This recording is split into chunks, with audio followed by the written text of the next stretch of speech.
Hello everybody, welcome to Rogue Trader. I hope you're doing well. It's good to see you. Hey Mishaps, hey DG9Q6F, hey Twitter, how you doing?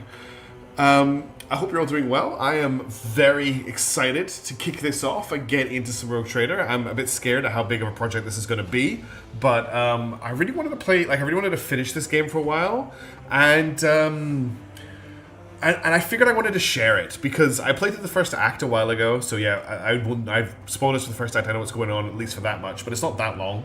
And I really enjoyed it, and I really enjoyed playing Mechanicus. So I thought, why don't we just do this together as well? Quick question to those that are here. Hey Namafri, good to see you. How am I doing in terms of audio balance? Am I okay against the music? I think I've got it turned down to the right level, but I want to make sure it's coming through okay. 500, yes, exactly. It's going to be a billion streams to get through this game. So I want to make some decent attempts. Hello there, I'm Tachyon, good to see you. I hope that everybody here is at least passingly familiar with the Warhammer 40,000 universe. If you're not, this is going to be quite interesting. Before we kick off, I hear more bass than usual. That might be just my headphones. I think it's just this audio track. Before we kick off, I want to do a lot of voting in the stream. I want you guys to help me pick choices and things. So I'm just going to do a quick test. You should be able to vote with exclamation mark vote 1, 2, or 3, or exclamation mark V 1, 2, or 3. I just want to test that the live voting thing is working. That was more of a reading persistency thing. What was that on your end? Oh, that was more of a reading persistency. I managed to make a bunch of builds that worked really well. I thought those back close to the release of the old skill trees. I know there's some balancing. There has been balancing, yes. What is this crossover? What do you mean crossover, Gozvika? This is just Rogue Trader. So this is just in the Warhammer 40,000 universe. So yeah, it's exclamation mark vote 3 or vote 1 with no space, or just V and the number. For anyone not familiar with the game, I'll count that there's an absolute industrial amount of explanation of writing for. Yes, they did. I just want to make sure the voting is working. Yeah, cool. It's picked that up. I just want to make sure it's working in real time. Did it get that vote? There's no vote for Namafri. Yes, cool. The voting is working. I just wanted to test this before we kicked off. Because if it didn't work, this was going to suck. The one thing that doesn't work is if you put a space in your vote. So vote with no space is fine. Or V with no space is fine. Otherwise, it will not work. But that's great because it means we can we can vote as we're going. Awesome. You're not even late today, Kashmir. No, good to see you. Okay. Don't worry, everybody. There'll be plenty more opportunities to vote as we go. I'm just gonna. I know automatic. Oh, it's so good. It goes away automatically as well. I don't even have to hide it. I'm so happy that my terrible C# scripting has actually worked. Okay. Shall we start the game? If you don't know what a Rogue Trader is, they're basically the only people, one of very few people at least, in the Warhammer 40,000 universe who aren't subject to Imperial law to the same way as all other humans. So they have a charter to explore, to find new things, to make use of new technology, to actually trade and greet aliens, which nobody else is able to do. So it lets them act way outside the normal boundaries of your average Imperial citizen who can't do those things. Thank you, Miss Kutsika. And we are going to be a Rogue Trader in this campaign, which is pretty cool. I do have the Goth Girlfriend DLC, and I do have the Judge Dredd DLC as well. So we're going. Oh, you didn't get. Did chat cut off the Goth Girlfriend? No, there's a Goth Girlfriend. We're not quite sure where we're going to put chat yet. We'll work that out when we get in. But we will be playing with all of the DLCs. Let's just jump into it. It's like a license to kill, only it's a license to not kill. Yes. Goth Girlfriend, let's go. Yeah, I knew everyone would be happy for the Goth Girlfriend. There's actually several Goth Girlfriends of different flavors in this.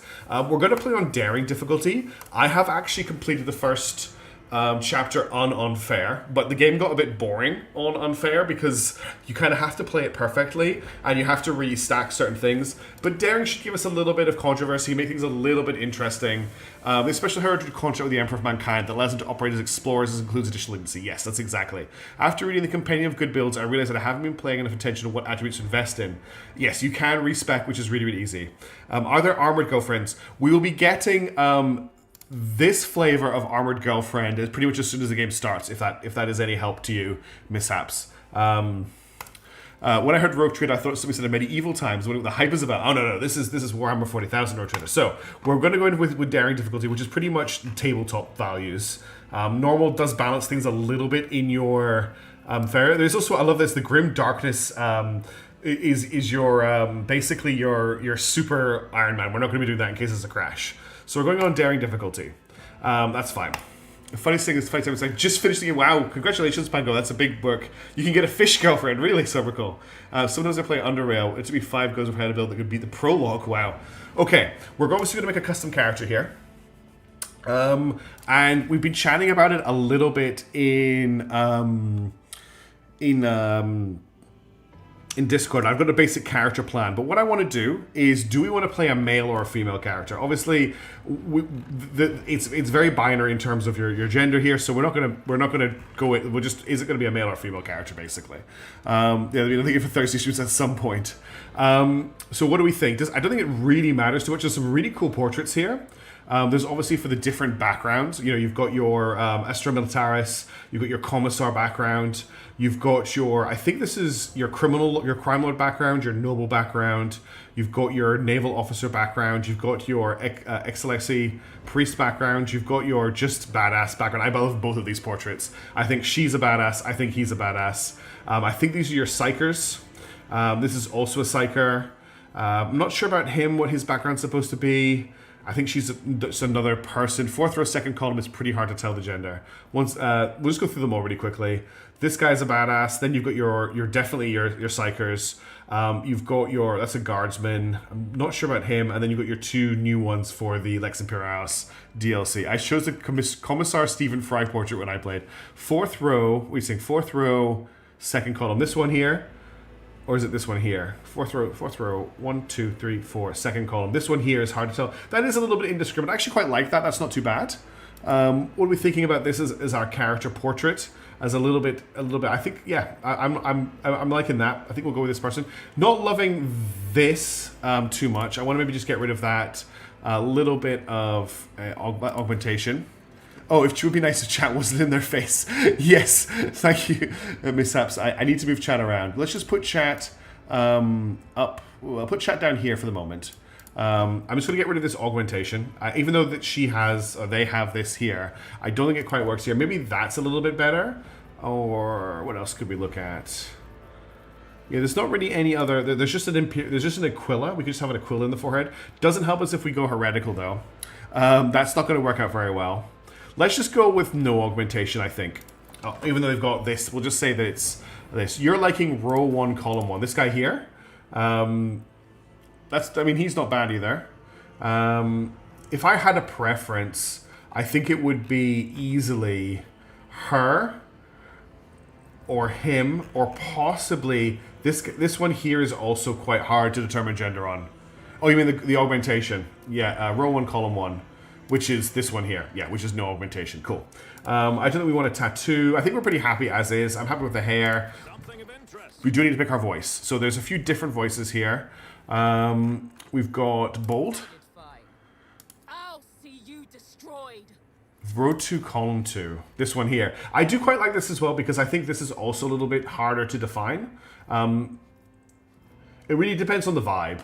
I think you can change augments later on in the game. There's no mirror in... Yeah, there is a mirror. I just want to see how this one... Oh, it doesn't actually give me the auto appearance for this one. If I just... I think it's altered. If I go back and then go forward again, I think I can reset it. No, it's going to stick with that. We'll stick with this one then because it's already set to that. Game seems a bit quiet for now. I can pump up the volume of the game a little bit. How's that sounding? All right, we need to pick the voice. Oh, she's actually very quiet. The voice here is quiet.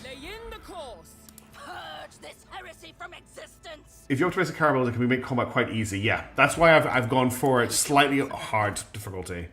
Macro cannons, open fire. I'm not banning the pragmatic female. Your existence is naught but ashes. That's the heretic. I think Madge is a little bit too mad. Behold the wrath of madness. No. Rend the flesh, shatter the spirit. Challenges make the spoils that much sweeter. I think the pragmatic female fits with the character we're going to be building.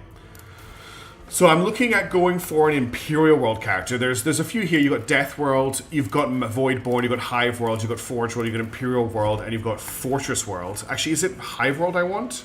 No, it's Imperial World. Oh, it's that the puppy wanting to come in. So these are the only two choices I can't change. My home world and my archetype. Daring Male is pretty good, but I think I'm going to go for a female voice for our character. So Humanity's Finest just gives us a bonus to our sets. Let me just let the dog in 1 sec. Come on, puppy. Give me a pop. Yeah? Yeah.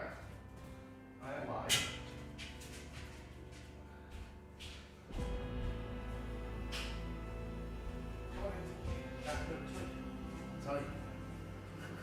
Tell you I'm doing something.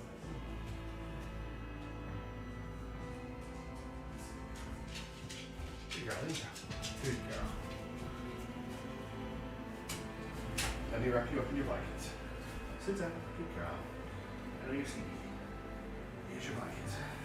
Sorry, everybody. That was for 2 seconds. There we go. All right.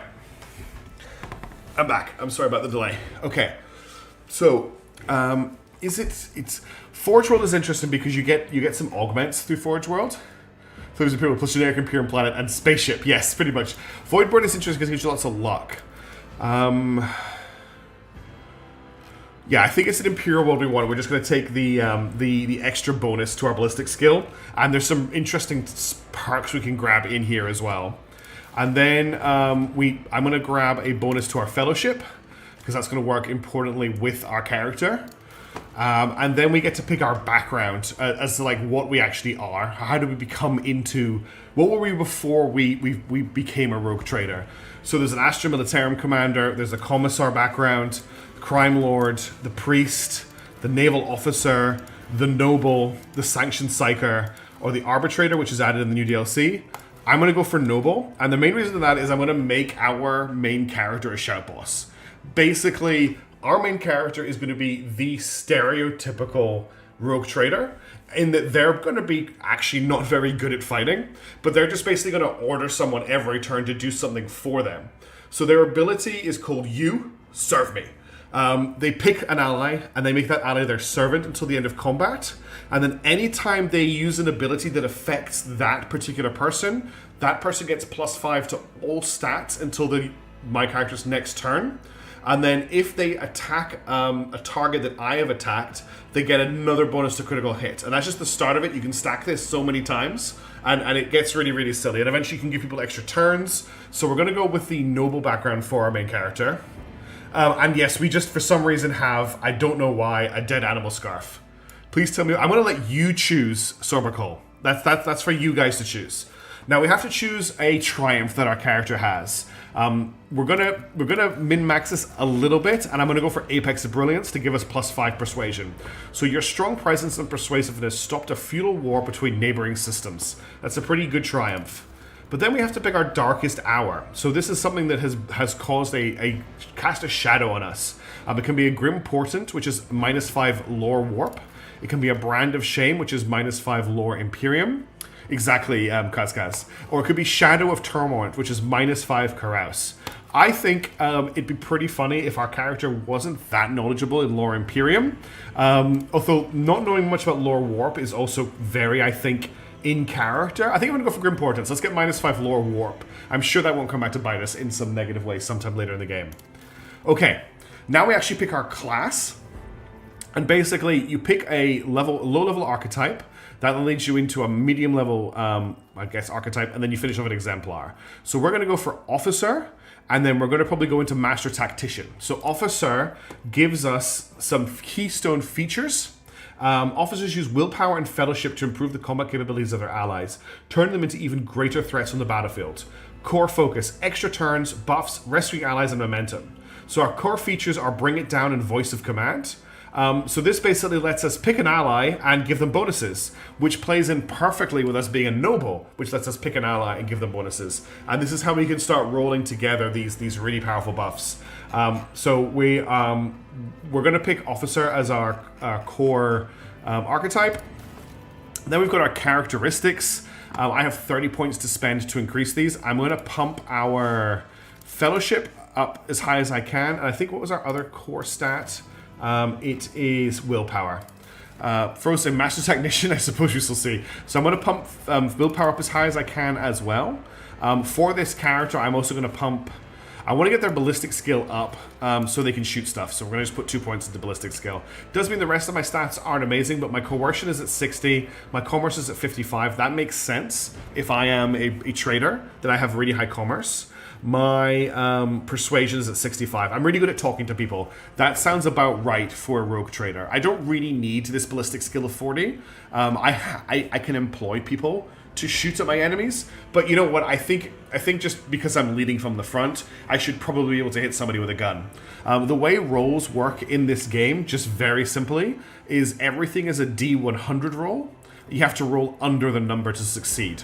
So, for example, if I wanted to pass a coercion roll, I would roll a D100, and I have to roll under 60 to pass that coercion roll. So, you can tell my stats are not great, apart from my fellowship, if I'm doing a straight stat roll. If you want to lead from the front, you need to hit with the sword. No, Edelbrod is for hitting with the sword. Okay, next we need to pick our ship. If I had a certain DLC, I would be able to pick between a sword class frigate or a firestorm class frigate. Sadly, I do not have that DLC. Yeah, there's actually a class specifically built around that Namathri. If you play a commissar, their whole thing is about shooting one of your teammates, and then depending on whether they survive or not, it builds people up. Or a Meltagun, yes, Salty. So we need a name for our sword class frigate, which we own. We own an entire frigate, which in this universe is insane. What should we call our ship? Let's get the top, let's see a couple of suggestions. I'll pick out the one I like the most from chat. What are people wanting to suggest? I'm really interested to see. Boaty McBoatface. Are we really going to be flying around in Boaty McBoatface? Is anyone going to second Boaty McBoatface or counter Boaty McBoatface? Yes, you're right, T-Ram. We don't own it yet.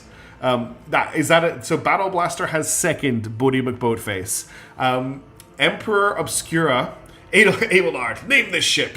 There'll be a lot of Abelard. Actually, I should get an Abelard. Reaction or a thing. Grimmy McDarky, Frigate McFrigate Naming things is hard. Okay, so we've got Boaty McBoatface, Emperor Obscure, Grimmy McDarky, and Frigate McFrigate. I can kind of see where this is going. We're not gonna have a serious name for our ship. Daring Void is a nice. I like that. So does Emperor Obscura. But Abelard's Hammer is pretty good, especially since nobody knows who Abelard is. Well, people do. Darkness Song. Okay, we've got way too many great names now. I can't. This was a mistake because now I can't pick from the names. I'm gonna roll a dice. Where's my D20? There's always a D20 on my desk. I've got a dice here. I'm gonna roll a dice. If I put up to a vote, I'm going to have to make a thing for every... It's going to be too difficult to put a vote because I can't put names into voting options. So I'm going to just roll a dice, and what I roll is what we're going to go on to. So I'm going to roll a dice in 5, 4, 3, 2, 1. And I'm going for 1, 2, 3, 4, 5. I've ended up on Daring Void is the name of the ship. I rolled a 5. So Daring Void is what the ship is going to be called. And of course I have Stray, I can't count that high. Thanks, P-Mode. Roll the dice as a name. So Daring Void is the name of our frigate. So this is us. Oh, we need a name for our character. What about, in theme, Rogie McTrader? We're not actually going to call our character Rogie McTrader. I can't do that. The game is suggesting Lavina. There's actually some pretty good... Maud's a good one. Augustina, Ramona, Acady, Facing McFace, Fortune. Interesting. Blanche is a great name. Rolled a good name, a good start. Fortune. We could go with Fortune. I've never really used a name like that before. Sure, we'll go with Fortune. I like the suggestion. All right, let's begin the game. Trady McRoot. All right, everybody. There's going to be a bit of a cutscene to kick things off, and let's see how things go. Morgane's good as well. Oh, that's right. We got to wait for the actual game to load before the cutscene will fire. Unibrow. Empire's Clash is a good one, Sage One. I've opened a can of worms and I'm proud of it. Yes, that is a great can of worms to open, Miss Kotsika. All right, here we go. I'm going to start the cutscene.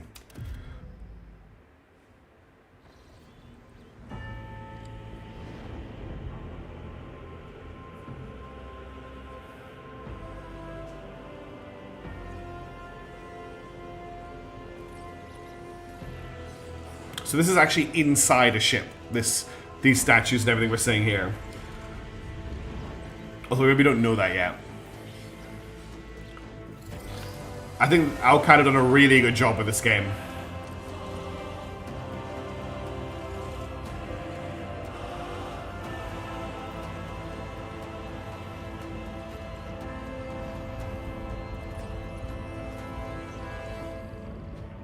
Most reasonable in space of ship layout either. An excellent place for contemplation. One has the best view of the cathedral from here. Mesmerizing, wouldn't you say? An impeccable manifestation of the God Emperor's sublimity. Okay. So I'm going to pick most of our chat, most of our responses, but if a big decision comes up, I'm going, of course, the crew are shoved into tiny bunks. Do you actually think they get room on this thing? We need to have as much room for temples and places of worship as possible. The crew are not important mishaps. Come on. I'll pick most of the options, but I'll let you pick for important ones. So for this one here, I think I'm gonna just play things safe. Why does the buck need a skull? Because we're in the 40k feature. I'm just gonna pick truly an awe-inspiring sight. We're gonna just play it kind of simple to start with. That is the purpose of all temples to the God Emperor. It is indeed, To P. inspire awe and reverence. For it is the duty of his servants to persevere. Is the chat loud enough? Is the conversation loud enough? Until they are presented with a chance to give their very life Same Nox. to the master of humanity. So he sounds a little bit weary of the whole emperor worship thing with the way he's speaking there, which has me a little bit concerned. Could be a bit louder. Okay, let me just. Can I get into the menu right now? I can. I'm just going to pop up. I'm just going to put up the game sound a little bit. Sound. I've got it at 50%. I'm going to jump up to 65. Let me know how that goes. Sounds like it is half my volume. Actually, let's bump it up to 70, and I'll bring the music volume down. Or what I'll do is I'll bring the music down to 70, and I'll bring everything else up to about 75. Okay, let's see how that comes through. Allow me to introduce myself. Conrad Voigtveer, Master of Whispers, in the employ of Her Ladyship rogue trader Theodora von Valencias. Great name. At your service. Oh yeah, this guy's I fantastic. haven't had the pleasure of speaking with you in person before.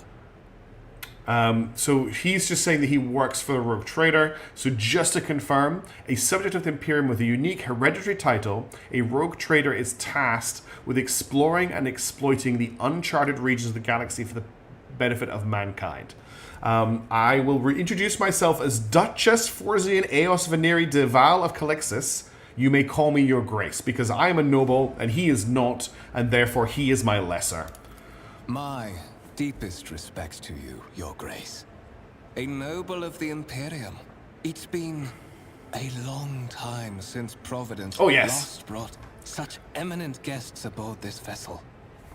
And he's being super... Oh, thank you, TRM, for that little insight. He's being super snide about it. I will be frank with you. You may forget your past titles, no matter who gave them to you, or what their origins are. From the moment you and the other candidate were brought aboard this Other vessel, candidate? your fate changed. You now serve Lord Captain Theodora von Valencias, and carry the burden of an heir of this house. Henceforth, you share your dynastic name with Her Ladyship. Bear it with honor. So just like that, all of my noble titles are stripped. All of my old domains are gone. I am now von Valencias, and she is my the head of my house. What am I going to pick here? I'm going to pick Lord Captain, a strange title. Yeah, exactly. It's great. I'm going to say strange title for Lady Theodora. Such are the traditions of the Imperium. Lord Captain is the title that was established in the annals of the Lex Imperialis at the time when the first rogue traders entered the God Emperor's service. And therefore, it is sacrosanct. So I'm going to pick, why am I aboard this vessel? Why have I been brought here? So that you may fulfill your blood duty. Whatever obligations you had before, they are henceforth null and void. By order of the Lord Captain, you have been requisitioned to serve the rogue trader, indeed blessed by the God Emperor. So just confirming, everything I had before is gone. I now just in service of the rogue trader. What she says goes. I have no Your former choice. position may have been different from conventional service as part of one of the institutions of the Imperium. But from now on, a different fate awaits you. One chosen for you by the Lord Captain. I advise you to come to terms with this reality as quickly as possible. Yeah, you literally could be in line to become the governor of an entire world, and then you get an invitation from a rogue trader to come to her ship, and you can't turn down an invitation from a rogue trader. You just don't do that. You turn up and they're like, oh, by the way, you're not a noble anymore. You now just work for me, and there's literally nothing you can do about it. There's nobody you can appeal to. There's nobody you can ask questions to, because nobody says no to a rogue trader. I'm going to say to him, you have a curious title, Master of Whispers. What are your responsibilities? To put it plainly, I am the head of the network of spies and informers who serve the interests of House von Valencius. I uncover weak links both among Lady Theodora's retinue and in the ranks of her rivals. I eliminate our vulnerabilities and exploit those of others. So not only is this guy creepy and a little bit weird, he's also the spy master for this woman. So super trustworthy. We can definitely make sure this guy is important. Yeah, he's a doing stuff illegally guy. Tell me about the one who's on whose ship I have found myself. I would rather not discuss the Lord Captain behind her back, especially not on board. 10 out of 10 would be friend. No one knows better than I that whispers are wont to attract particularly close attention. Not at all, now, I'm afraid. Suffice it to say that her ladyship is the bearer of the sacred warrant of trade, and a woman Correct, of immense Sage. power and entitlement. However privileged your position may be, I ask that you do not incur her anger by being disrespectful or obtuse. Lady Theodora despises both qualities. So this thing here that he's mentioning, the warrant of trade, is really important. It is literally a relic from the founding of the Empire that's been passed down through tens of thousands of years through this family that gives them the authority to do all this stuff. It may actually have been signed by the Emperor, or at least one of the Lords of Terra. It's that important. At least I didn't wake up with a piece of my memory gone, yes. You say I'm one of the Rogue Trader's heirs, so there is another candidate? There is. And you will meet him soon enough. Very little information on that. Hey, Winterwolf, how's it going? I have a 50, maybe like a 30,000-year-old letter of marque. Or my boss does, yes. I assume you had some goal in mind when you decided to seek me out. Let us address it. But of course, I have come to invite you to a meeting with Lady Theodora. I imagine you have many questions for your patroness, and I'm sure she has just as many questions for you. Thanks, Winterwolf. It is regrettable that you haven't yet. This might be a long campaign indeed. Speak. It has been an arduous voyage thus far. Okay. The Lord Captain and Master Edelthrad von Valencius are conversing on the observation platform. Edelthrad von Valencius. He must be the other heir. Rogue Trader Theory. Yeah, so we are now. Keep my options open. I now control the game. We are currently equipped with a revolver. This is our only weapon is a stub revolver, which in this universe is pretty terrible. Hey, Excelsius Liker Pits. Thanks for popping in to say hi. I really appreciate it. I hope you enjoy it when you get a chance to watch it. So we're gonna just move through this pretty quickly. I'm not gonna spend too much time in the prologue, but we've got some red roby guys over here doing some red roby stuff. We can also hold down tab to see what's going on. So I can lay people interfering with the operation of the sacred mechanisms, disturbs the machine spirits. In the name of the Omnissiah, refrain from any further profane acts. But I can now look at this. Incomprehensible information displayed on a large screen above the cogitators. So there's lots of stuff going on, right? We can interact with a lot of stuff. We're not gonna waste too much time here. We're gonna move on pretty quickly. There's lots of interesting people in here, lots of noble guests. Let's do some worship to the Emperor over here. Conrad is over here. Oh, there's a servitor there, doing servitor things. If you don't know what a servitor is, basically, if you are a criminal in this universe, you may end up being lobotomized and turned into a human machine, but they do also vat grow servitors as well. Rogue Traders when 40k privateers became an institute. Yes, Rogue Trader speedrun. Here we go. All right, let's move on.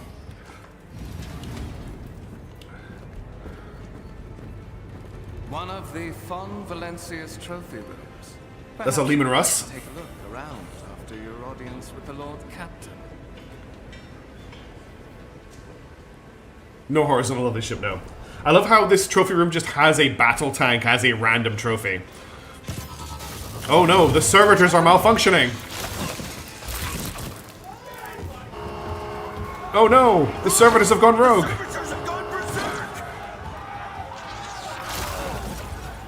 Oh dear.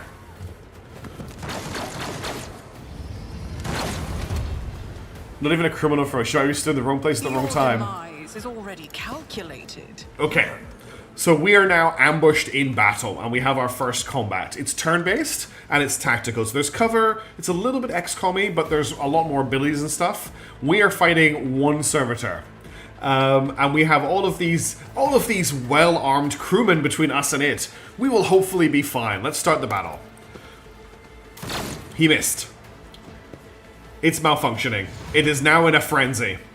And he's dead. And he's dead. Conrad is analyzing the enemy, and he is performing a joint analysis. This is just tutorial stuff. We can move and we can shoot. So we have movement points here, and we have action points here. So movement and shooting will use different types of points. We don't have to worry about like using up action points by moving to let us shoot. There's really no point in us doing anything here though. What I'm going to do is I'm going to say, oi, you serve me. So now he's getting a whole bunch of bonuses to all of his stats because I ordered him to do something. I'm then going to use voice of command on him, which will use one action point. The officer forces an ally to fully push themselves, increasing their characteristics by plus 15. Additionally, all of the officer abilities can be applied to the target of voice of command at any distance. A character who becomes target of voice of command cannot be targeted by this ability again for the next 2 rounds. Now, if we stack that with you serve me, anytime my abilities affect the servant, they get plus 5 to all characteristics. So this will give plus 20 to all characteristics, which is pretty cool. So I'm going to tell him to voice of command this guy.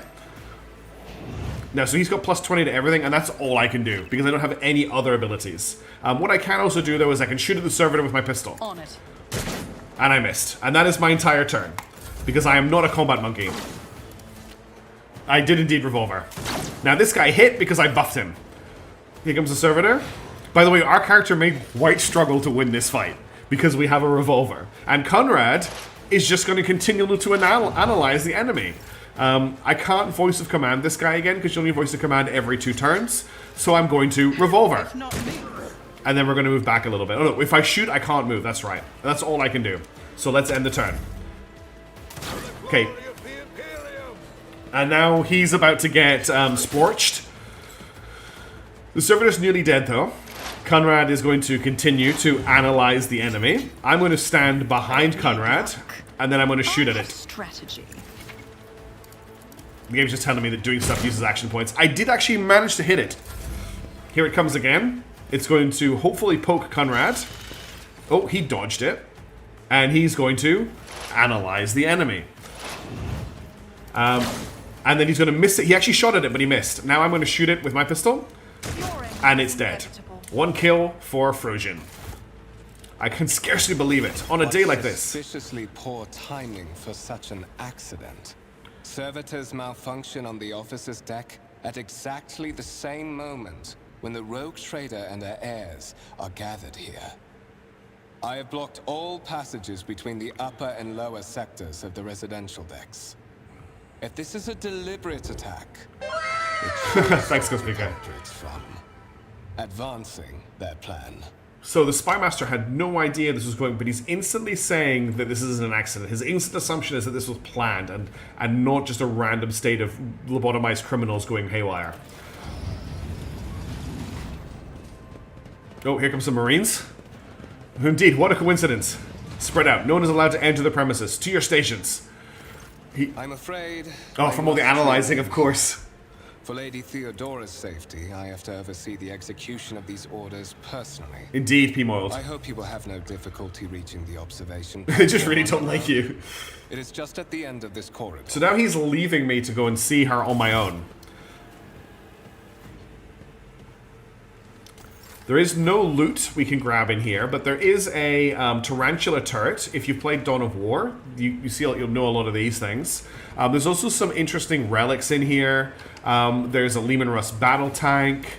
Again, there's more relics. There's just some stuff. There's people. Keep your eye But you know what? We're a noble. We're not interested in these peons, these like non-nobles. They basically don't exist. They're basically just insects. So we're just going to move on. I think it's very in character for us just to continue moving. Things don't look too bad over here. We've got some guards. We've got some dudes. There's a lot of stuff happening down here in the distance. But let's continue on. There's a tech priest working on a servitor here. I like his cape. And this place looks interesting. Oh. That is simply irrational, Lady Theodora. Assimilation into the trade structure would be political and economic suicide. Practically an admission of heresy. So this is Edelthrad von Valencia. He was mentioned a momentary boy by the Spymaster as being the other heir who has joined the crew. So we can already infer this guy. Then suggest an alternative that will satisfy me. I have described the situation. No worse than my seneschal could have done. Make a decision. What will you do with Ion 6, Edelthrad? So my options are to survey the room, to interrupt and say I am here to speak with the Lord Captain, or to listen in silence. Now, we were told, she does have one hell of a hairdo. We were told by Conrad that Captain von Valencius does not like people who are rude. But he's not a noble, and he doesn't really know how nobles act. I'm the most important person in this room, so of course I'm going to announce myself and interrupt these less important people by saying that I am here to speak with the Lord Captain. I feel like that's very in character for us. What is this? Is this someone from your retinue, Theodora? Do you permit your people to interrupt your conversations in such a fashion? Oh, he did not like that. I give that permission to those with something of substance to say. Let us see if it was worth it. This is the second candidate for the title of my successor. Step forward. The subtext here is, the rogue traitor regards you with a look that is imperious, predatory, and oppressive. Which I love. I love that writing. Consider this hypothetical situation. Ion 6. A new world on the fringes of the Coronis expanse. High seismic activity, regular magma eruptions, metamorphic rock deposits, prospects for large-scale mining. The world is populated by natives who worship some heretical underworld spirits that protect those who offer them sacrifices. Flights of fancy, you might say, but attempts to install ore extractors have failed for the second time. The mining crews sent to the planet's surface simply vanished overnight. My question to you is, what would you do with this poisoned treasure? So I have a little bit of a skill test here. There's quite a lot of options. I'm not going to leave them all out, but we have passed the Xenos test. These spirits could well be the natives' names for dangerous aliens. I would first verify if that is indeed the case, and if the population of AN4 engages in xeno worship. Hey, Mr. Tudis, how you doing? Or we passed our lore check for warp as well. There are ways to confirm whether what is happening on Aeon 6 is witchcraft or not. It might cost several psychers to do so, but it would give us the answer. My favorite option, however, is the third one. Why should I concern myself with making this decision? I always have servants on hand to whom I can delegate matters such as this, just as you have delegated it to me. I feel like that is the appropriate answer in this situation. As a noble, I would have a person in my entourage for dealing with mining queries. That's far below my pay grade. I'm here to lead and be noble. So I'm going to pick option 3, and you're probably going to hate me for it. What a convenient arrangement. Until one of those servants realizes that it would be quite convenient for them to remove such a mistress and replace her with someone else. Ah, so she's saying I shouldn't trust my subordinates. Relinquishing authority is tantamount to inviting rampant heresy and dangerous free thinking into your midst.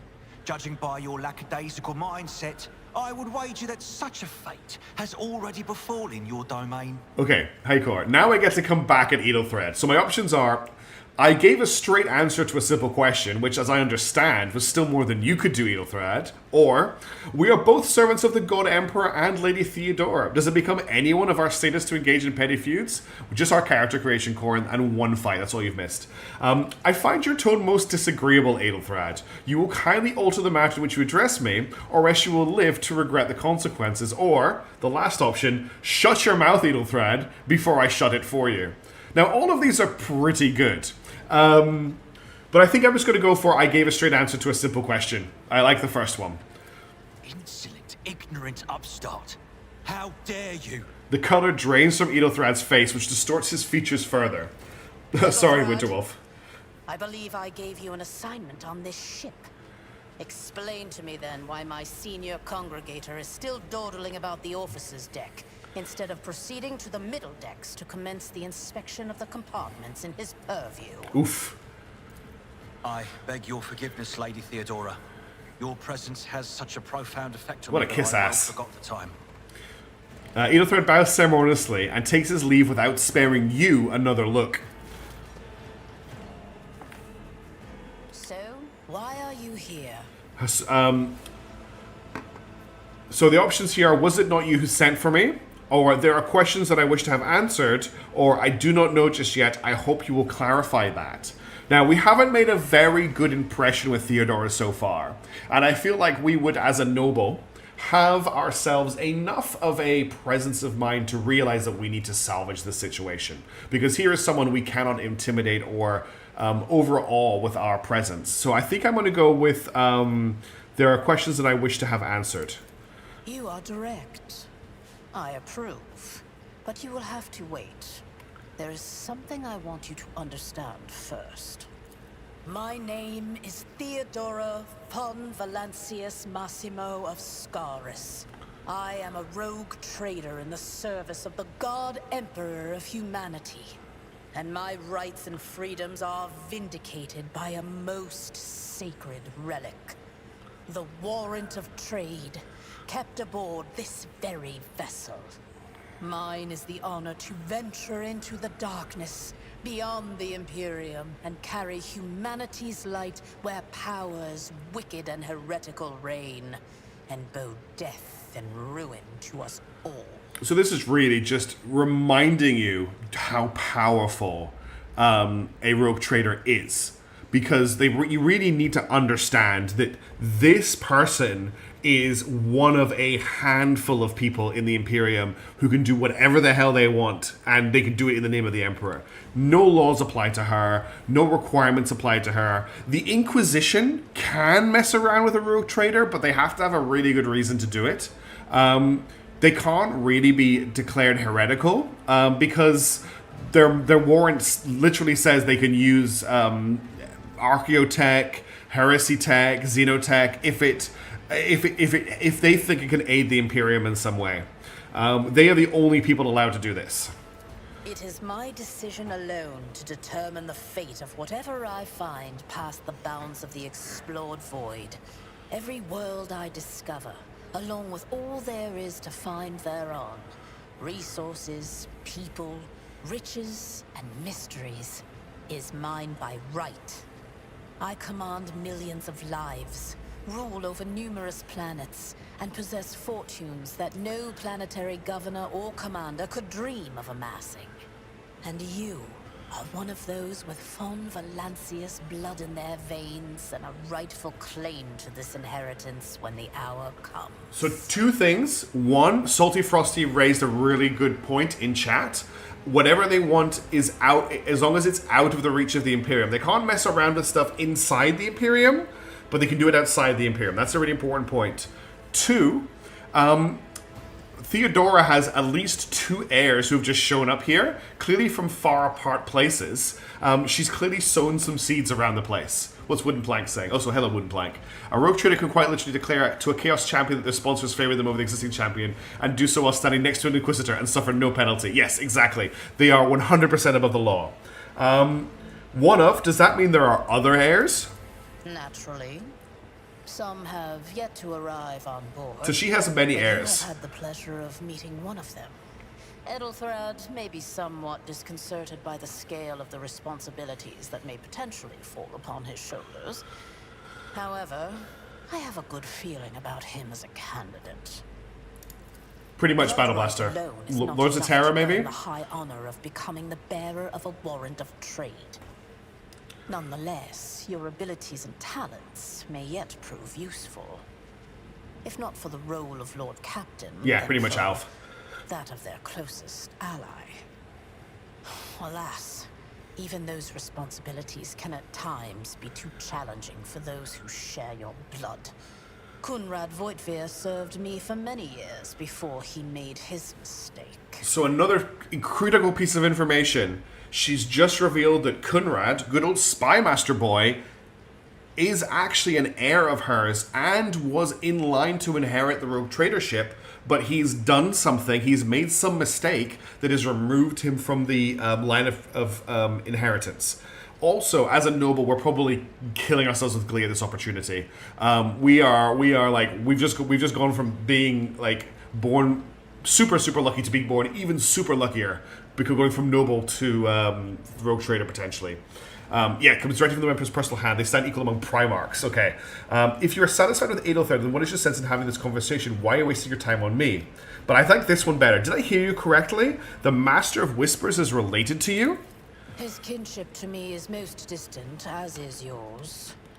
Nonetheless, he does bear the name von Valancius, even if he avoids using it publicly, and as such... A little short among Primarchs. can be considered my heir. That's brilliant, Miss That Abs. door, however, is closed to him. Voigtvir's performance in his current role is satisfactory.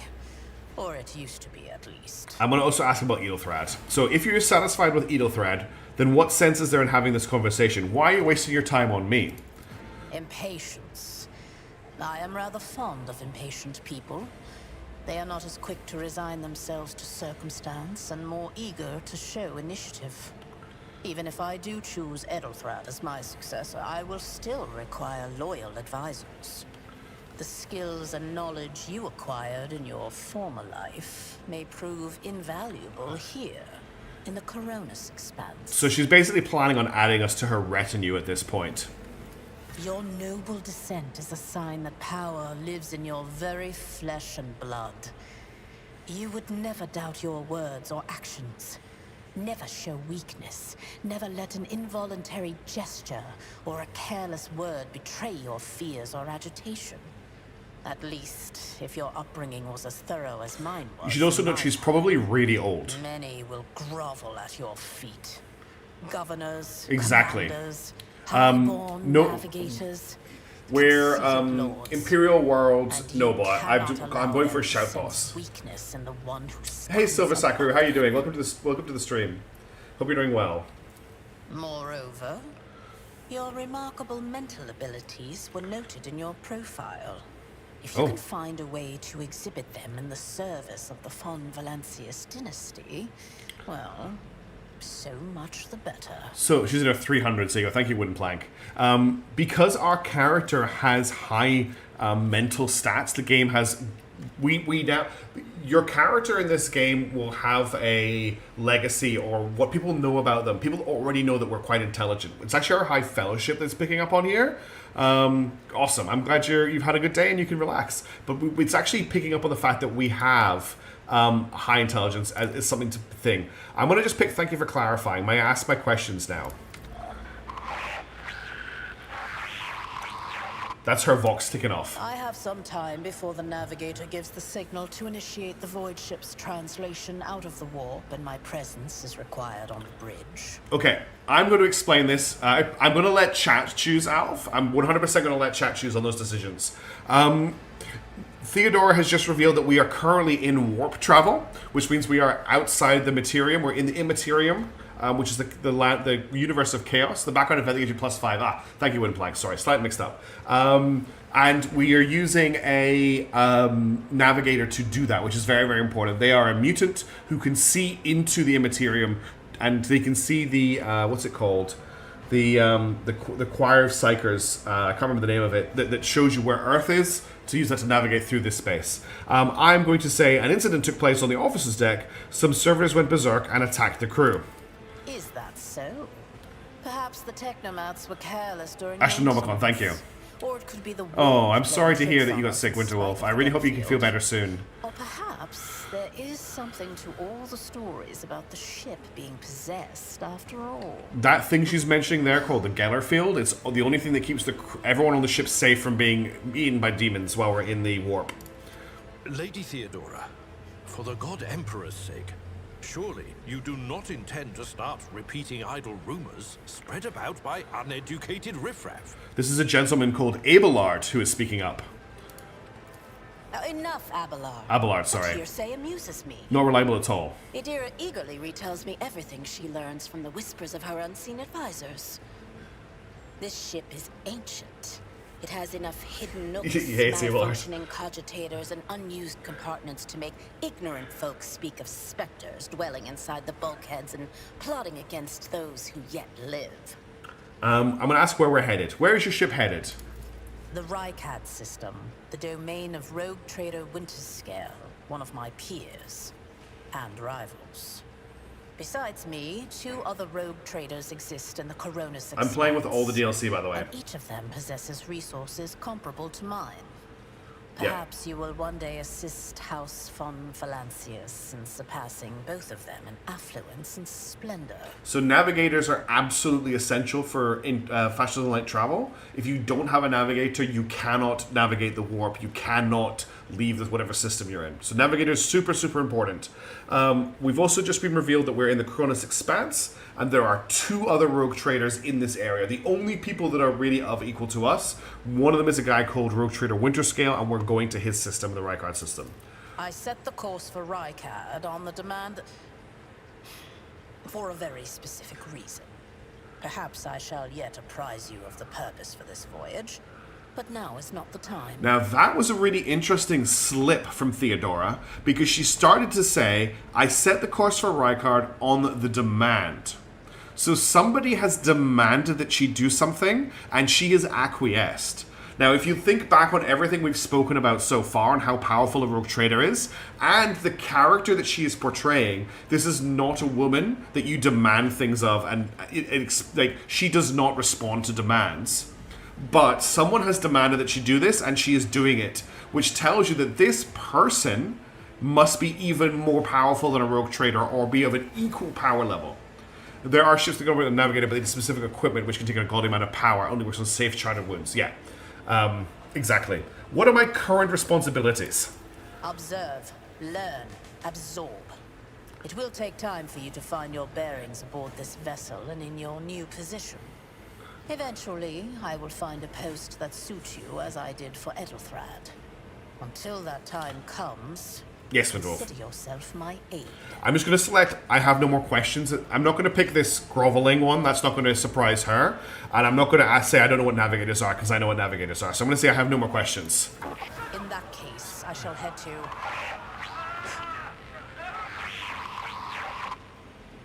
Disturbances reported on the adjacent decks. Seneschal, if the need arises, protect the new blood. It is possible that the chance to prove your worth may present itself sooner than you may have anticipated. So something else is happening. Theodora's Vox awakens. This time you pick up shouting. The Lord Captain freezes, listening to the Voxcast, and then nods and draws her weapon. Oh no! Things are happening!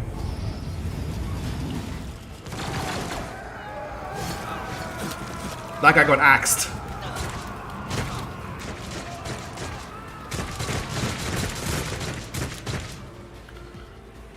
Oh no, a convenient emergency to advance the plot. You will beg for mercy, but I will grant none. You have been ambushed. I won't save you.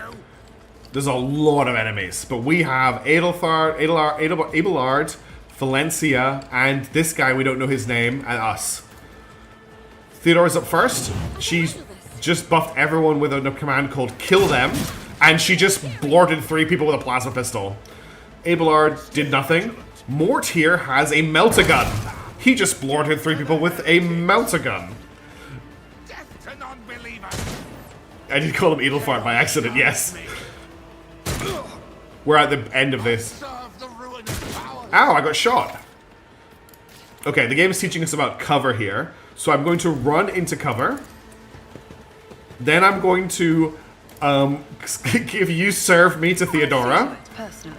And then I'm going to use voice of command. I can't use voice of command on her because she has already buffed everybody with something better than voice of command. She's buffed everybody with Kill Them, which gives plus 50 ballistic skill.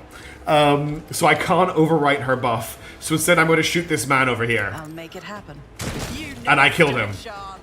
So I've just shown Valencia that, you know, I can kill a guy. Death to the weak!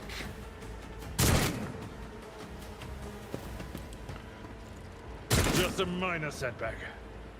Such is the will of chaos. Theodora's up again, and she just melted 2 people with a plasma pistol. One fewer target. Aelothar just cut someone up with a chainsword and cut somebody else up with a chainsword, but didn't kill them. Mort here with the melta gun is gonna splart somebody. Yep. There's just this one guy left, and he tried to run away from Adelbard and got killed. That's fine. I don't think... Oh, there's this one guy left. We'll shoot him. We're not gonna be able to kill him, though. Oh, we actually missed. Great. It's okay. I think Theodora has got him. Nope. What's she doing? That's Abelard, not Edelthreat. There are attacks of opportunity, yes. And that's the end of that combat. I'll get his name better. I'm too excited. It's actually a name I've never tried to say out loud. Abelard. Mort, take a team with you and clear a path to the transport line. Do not let a single whoreson survive. We're going for a shout boss maxim. So just a noble. You got the one dude I did. I love that Mort, by the way, guy with a melta gun, just called Death. Didn't bat an eye when that scum burst onto the deck, huh? Not bad. I have seen many an officer who panicked. Abelard. I'll get it, don't worry. The false sense of security offered by their position makes them. We'll have to find out, Jäger. Realities of warp travel. Considering I've only played Act 1 before, well, I haven't met the others. My options are what is happening or what are your orders. I don't think she'll appreciate me asking her what is happening, so I'm going to pick what are your orders.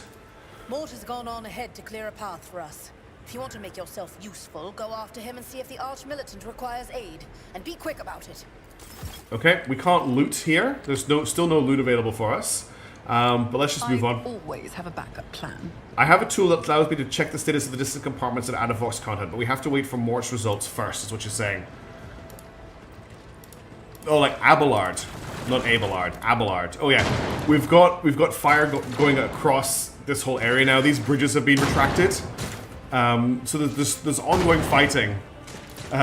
Even after the nerfs. That's what I feel like. I feel like our rogue trader should be as useless but as powerful as possible. There's fighting going on around us, but these are all just not really people. We don't care about them. They're not nobles. Mort continuing to melt people with his melta. The melta gun fires superheated steam. I think it might be a superheated gas, actually, that basically just crushes and melts armor and people. Thank Providence you are alive and well. Oh, it's our old friend, the Spymaster. I wonder what he's been up to into all of this. Always on time, eh, Coonrad? This is Mort speaking. The moment we finish chasing the riffraff around the deck, you show up. Always just after the fighting's done. You could set your chrono by it. Oh. Mort, hold yourself together. What, did the Lord Captain send you to chivvy us along? We're all done here. Yes, exactly, mishaps. It's also a pretty rare weapon for an ordinary person to be running around with. Melters are not common at all. Now there's a plasma pistol that she's using. Master of Whispers, what is happening on my ship? The Voxnet is silent. The Voxmaster is not responding. Armed assailants have stormed the officer's deck, and my arch-militant just destroyed several more heretics on the way here. Is this a severe case of warp madness? Have some of my crew lost their minds and forgotten who they are and whom they serve? Report! So, Nox, I'm going to let chat choose. I'm going to put up to a vote when we get to that. When we get to the decisions, we may end up crossing the line. I don't know what's going to happen. One more trader's term spent like 4 to 5 turns over other teammates. Now it's more tame.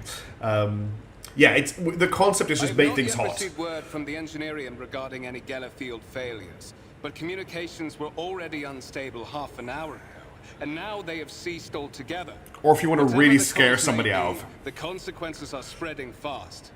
I am receiving scattered reports from the middle decks, and the only voxcasts from the lower bays are one-way heretical gibberish. That the madmen have already reached the officers' deck suggests that this outrage was planned in advance. Perhaps this is an organized mutiny. Probably not free. So here's another really important concept for those of you that aren't super familiar with Warhammer 40,000. The ship we are on is so vast, we can't actually communicate with all of it. We don't have the technology to communicate with all of it very well, and in this situation we have literally lost contact with the entire ship, which is insane. So our options here are mutiny, but who would attempt mutiny here in the warp? Or a mutiny against the Emperor's Anointed, execute the traitors, every last one of them. Or we must provide assistance to those still in the middle decks, perhaps then we can stop this way from spreading. Or if indeed this is a severe case of warp madness, then the situation is dire. Frigate problems, yeah. The Heretics of this game are sadly very poorly done. That's a shame. We're probably going to end up iconoclastic or dogmatic, to be honest. What I'm going to do here is I'm just going to say who would attempt a mutiny. I'm not going to pick one that like leads me in any direction. I'm just going to say who would pick a mutiny here in the warp. Hey, Chaos Space Rain. Lunatics, fools, heretics. This ship houses thousands upon thousands of people. Pernicious thoughts and warp-induced delusions could have tainted any one of them. It is a difficult notion to accept, but such risks are inescapable. Yeah, Mexa makes a good point. This is one of the smallest ships, and it's got a crew of thousands upon thousands. First, we have to confirm that the bridge and the navigator's sanctum are secure. And I have the means to do both things at once. Her expression changes as her eyes flash ominously. Edelthrad, where is he? I must know if he is unharmed. A psyker aboard a ship that is potentially being assailed by the warp could pose a greater threat to himself and others than a whole army of madmen with improvised weapons. So she's just revealed that Edelthrad is a psyker, which means that he is capable of using the warp to influence the real world. Psykers are really scary. Things can go very wrong with psykers, and now he's missing and we're in the warp, which means it's even more dangerous for him. I tried to locate him, but the last thing known about his movements is that he arrived on Transitional Deck 18. Blast it! Master of Whispers, find Edelthrad immediately. Seneschal, locate Tlas and the Sister of Battle. Both are to remain at my side. Arch-militant, with me. Thanks, Shin. Good to see I you. must go to my study. And it appears we might encounter heretics along the way. Then she looks at me. So Miss Absence saying, so Edelthread exploded and is now a demon. Got it. If I may. Yes, navigators are also psychics. Transitional Deck 18 is at the heart of the disturbance, and if our goal is to bring Edelthrad back, I could use some support. After all, I'm not as adept at directly confronting enemies of the House as the esteemed Arch-Militant, and taking into consideration Edelthrad's psychic powers. Alright. So, Conrad wants us to come with him.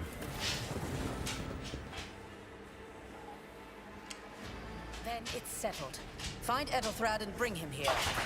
In whatever state you find him. 1 second, the dog's about to bark. This elevator leads to I'll be right back. restricted I'm just gonna- compartments such as my personal chambers and the bridge. Do not let me down. I require you both. You understand?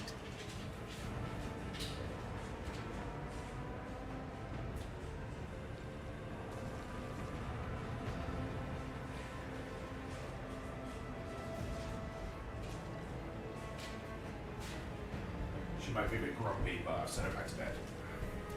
Alright. So we are both heading off to find, in whatever state, what does that mean? I hear and obey. I should do everything in my power. I cannot promise that I won't lose our dearest heir somewhere along the way. I'll just say I should do everything in my power. Not everything in your power. You will do as I say. I'll have your heads if you fail. Is that clear? Then move out. Mort, come.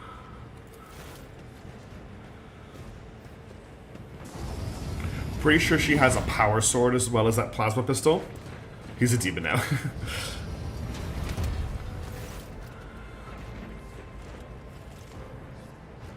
Are you ready to head to 18? It is a long walk, and you do not even have proper gear. So my options are I shall make do, lead the way, or I have a proposition. Since I'm the more important person here, you can go in front to shield me from potential threats. Or I can say you'd better not fail me. The Lord Captain made it clear that relying on you is fraught with risk. Now, at the moment, it's just me and him. I don't think I want to aggravate him, so I'm just going to say I shall make do, lead the way. Valencia's having rough times at the moment in the game's story, but overall it's one of the great 3 road trader families for a reason in the sector. Actually, I'm going to go for the noble option, which is since I'm more important, you can go in front of me and shield me from potential threats. Certainly. Lady Theodora would be devastated if she were to lose one of her precious heirs. But that is no longer relevant. Shocking. Something hits you with a hard, sharp crackle. You are consumed by unbearable, gut-wrenching pain. What was that you say about getting knifed to the back, mishaps? Shock and horror. I promise you a special destiny, Forzin. It's time to fulfill it.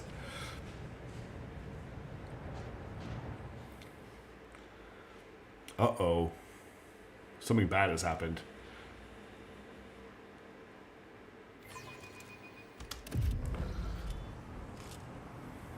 We're somewhere else.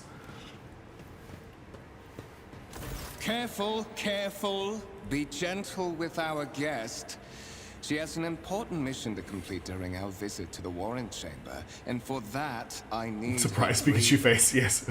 Backstab is a fail. You are back with us, I see. He was a filthy heretic all along. Oh no, who could have seen that coming? So my options are, what is the meaning of this? Or Void Vigor, you two-faced scum, you're one behind this mayhem. How perceptive of you. I'll help you with the next insight. I need you here for your blood. You have the option to share it voluntarily, or I will squeeze it out of you myself. So he needs our blood for some reason. We are in the anteroom of the warrant chamber. This void ship's most hallowed vault. There, beyond those gates, lies the relic that gives Theodora all of her power. The sacred warrant of trade. Only one obstacle remains on my path to obtaining it.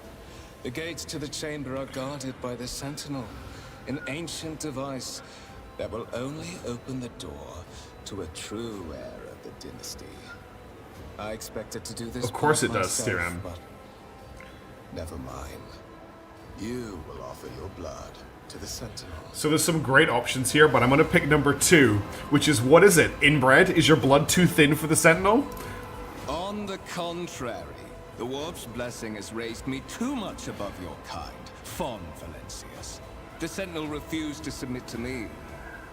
But you can help. After all, isn't that what family is for?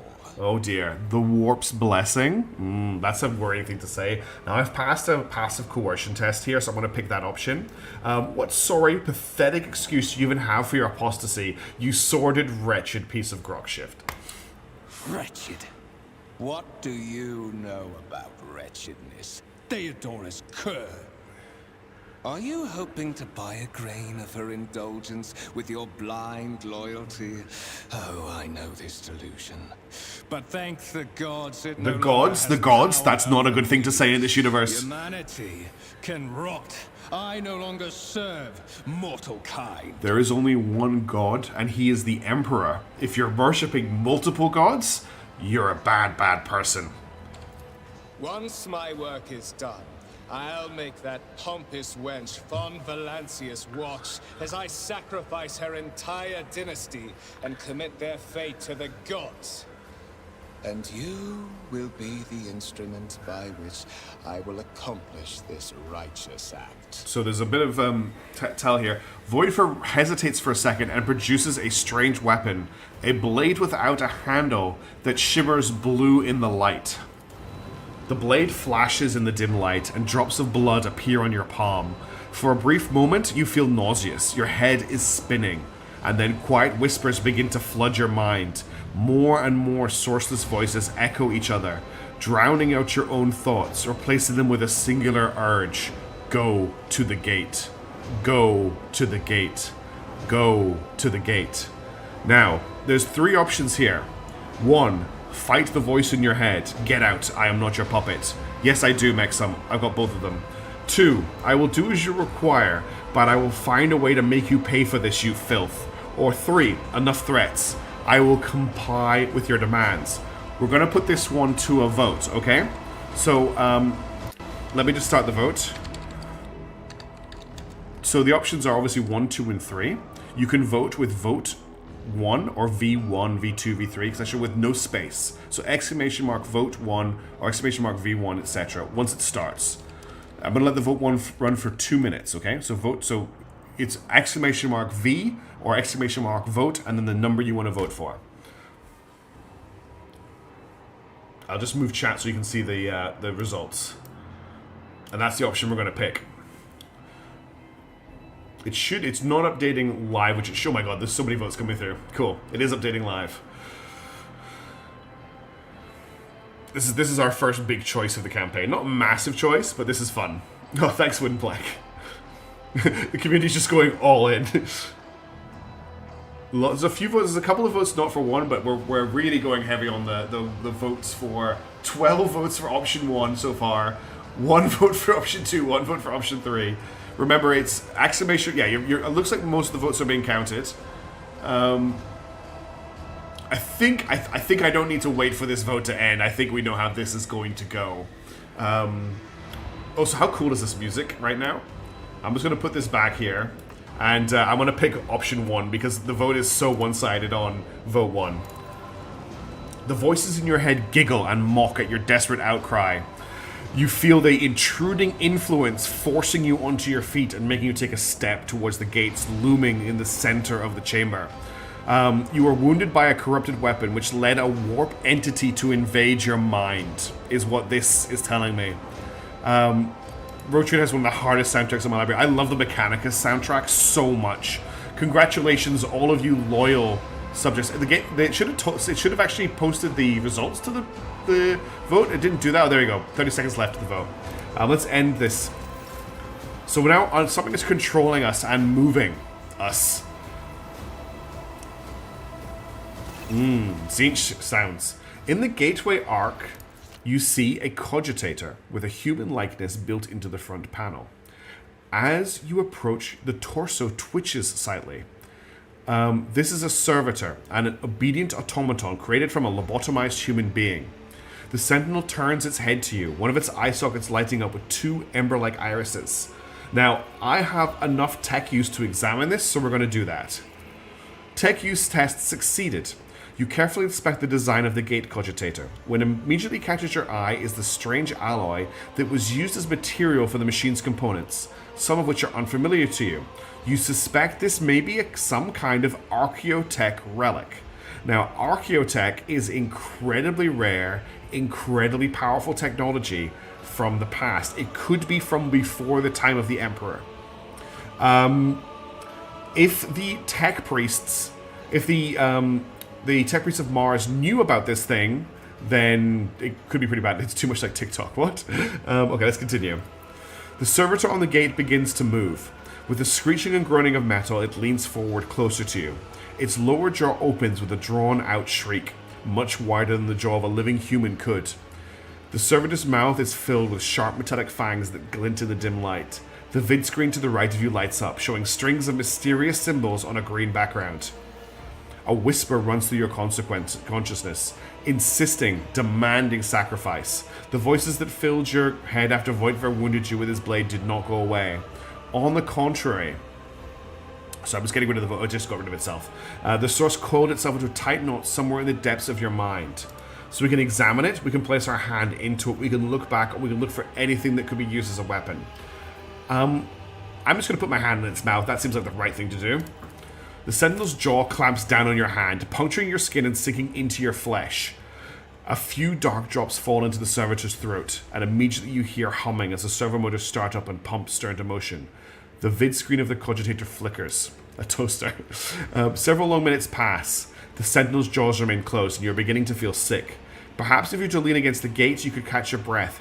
Maybe even close your eyes and pretend none of this had ever... High levels of caustic humus. The subject is in a state of heightened stress. Do you require assistance? You do not understand where this quiet voice is coming from, crackling like static. Is it the Sentinel? The Cogitator? Is it a figment of your weary mind? Whichever it is, you can clearly hear every word. Yes. Yes, I do require assistance. Pain shoots through your head and subsides just as quickly. It would seem the entity cold in your consciousness does not have the ability to do you any real harm. Request accepted. Initiating defense protocol. Defense protocol? That sounds useful. This is amazing. I love this cutscene. Hello, friends. Welcome to Heavy Bolters. And flamethrowers. There is still another way. Go.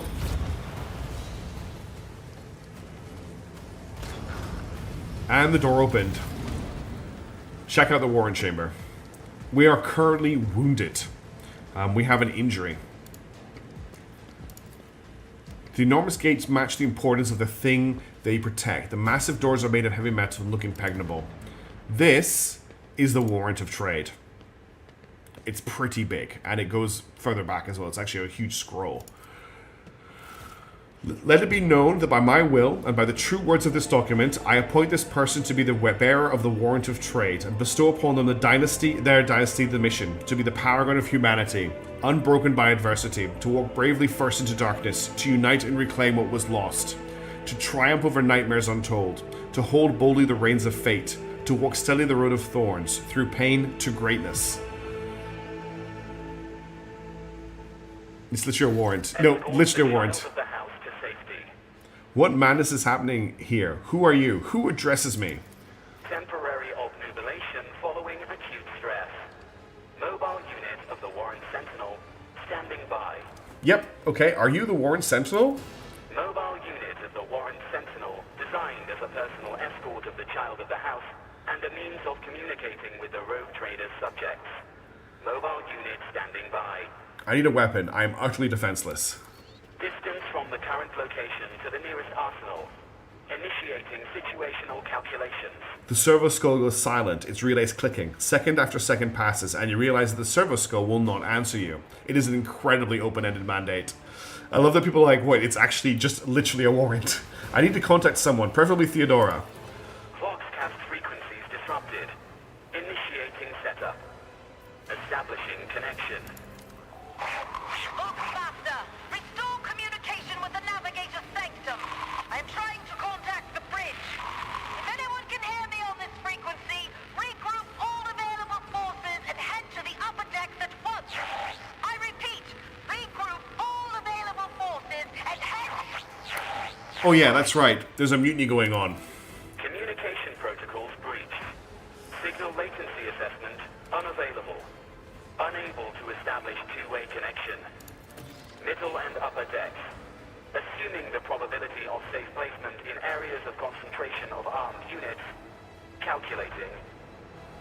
To prevent unauthorized units from breaching the warrant chamber, preemptive sealing must be initiated. Preemptive sealing. The mobile unit will start executing the received order immediately. Yeah, I think that's exactly it. They built the ship around it. I'm gonna go for it, TRM. I'm not gonna end until we get there. Alright, let's get out of here. We have to seal the room. Seal the warrant chamber. The question is, what did Conrad want with that big piece of paper? Uh-oh.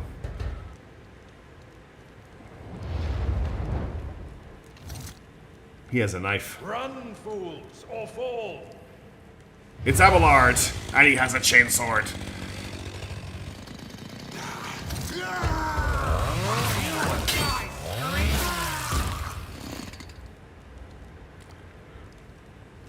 It is, yeah. You're right, Chaos Space Rim.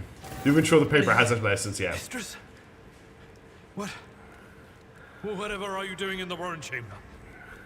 How did you... Throne, preserve me. What is the meaning of this? Seneschal Abelard Werison has lost some of his former polish. His forehead is sweating, and one of the sleeves of his coat is torn and soaked with blood. Nevertheless, despite his heavy breathing, he just stands firm, and his gaze is demanding, albeit somewhat surprised. I'm going to say, Conrad Voiter is a traitor. When we parted ways in the office deck, he stunned me somehow and brought me here. What? He intended to take revenge on Theodora for something, and trying to reach the warrant was somehow part of the plan. Oh, holy God, Emperor. I presume he is the one responsible for the mutiny. And, Mistress, I wish to remind you that you are to refer to the Lord Captain. It's a great line, I'm afraid. Theodora. I'm going to say Voigtner openly admitted to me that he's a mastermind behind the mutiny. Saints' blood! And it is small wonder that the heretics are so well organized. I thought his order to seal the passages between decks was his attempt to stop the attackers from spreading to other levels. But now I see the real reason. It was to stop the enforcers from intervening. At least you are alive, and now safe, Mistress. Alas, I doubt we can afford to look for a compartment to sit out this disaster. You're in a bad way. I can treat your wounds. I have a Medicaid kit. And, for the love of the throne, now is not a good time to be walking around the decks without means of self-defense. Here. Items received. Stub revolver, sword, armored body glove, medikit. Okay, so we just have a quick tutorial here. First of all, let's equip the equipment we've been given. So we're going to put on the body glove, which is like an undersuit of armor. It's got a 15% armor, and it has 35% chance to dodge. And it reduces armor by 10%. Damage, it can be damaged by 10%. We can equip our sword. We can equip our pistol. So now we have a pistol and a sword, although we're not holding the sword properly. Let's just try and re-equip that. There we go. Now we're holding the sword properly. And there's a Medicaid bag as well. And so if I select Abelard, is always there for I can select the Medikit and I can heal us. Will make a fight. That is a noticeable improvement. Now you're prepared for the trials ahead. The lower decks are teeming with heretics instigating the rabble to revolt. But that is the least of our problems. The ship's enforcers are rounding up the scoundrels and suppressing the resistance. The situation on the middle decks is much worse, although strike teams have already been dispatched there. All communication with the bridge. Hey, Joey Bucks, that's how you're going. Was lost. It does not. There's no base building sign. You can build up your ship a little bit, but not really. Information to go on. But there's mines and stuff. You can set up planets. All these jolts and shaking are most alarming. These are signs that the navigator and the master helmsman are having difficulty translating the ship out of the warp and into real space. Now that's really bad news. I fear that they may have already lost control. We must reach the navigator's sanctum and get a handle on the situation. If we can manage that, some aboard this vessel may yet survive. So if the navigator can't get us out of the warp, we're probably all going to die. Absolutely. Oh, I said let's go to the navigator's sanctum. Let us proceed. To arms, loyal sons and daughters of the God Emperor! Fight the heresy and corruption that threatens to consume our home, and with all your might, destroy those who have dared! She's still out there. She's still broadcasting. The Lord Captain is calling her crew to battle, which means the Vox networks are set up for broadcast transmission, not message exchange. Splendid. While the rogue trader inspires proper resolve to fight in her subjects, you and I shall prove that her trust in us is well deserved. Onward. But first, we have a fight. So here's our first real fight of the game. Dare to cross us. Alright. So I'm going to deploy Abelard here. And I'm going to deploy us. Doesn't really matter where I put us because we're just going to shoot everybody. I'll just put us back here. Okay, start the battle. I am your doom. I bring ruin.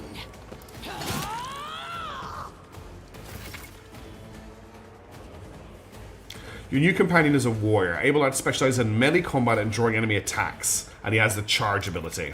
And he can do melee attacks. So he has brace for impact, which he's a naval officer is his background. So that gives everyone in a 5-cell radius the braced ability, which is +2 deflection, which we're probably going to need this turn. And that's a free action. He also has the charge ability that lets him move forward and hit someone in. He has strike and cleave. So the first thing I'm going to do is I'm going to brace him because everyone's going to be attacking him. Then I'm going to cleave the two guys in front of him. He got one of them, but the other one parried. Then I'm going to attempt to charge this guy. It's going to trigger an opportunity attack, who cares, and kill that guy. So that's his turn over. He got hit by attack opportunity because I moved out of the threatened square, but I killed 2 guys. His deflection is higher, so he should be taking less damage. I serve the ruinous powers.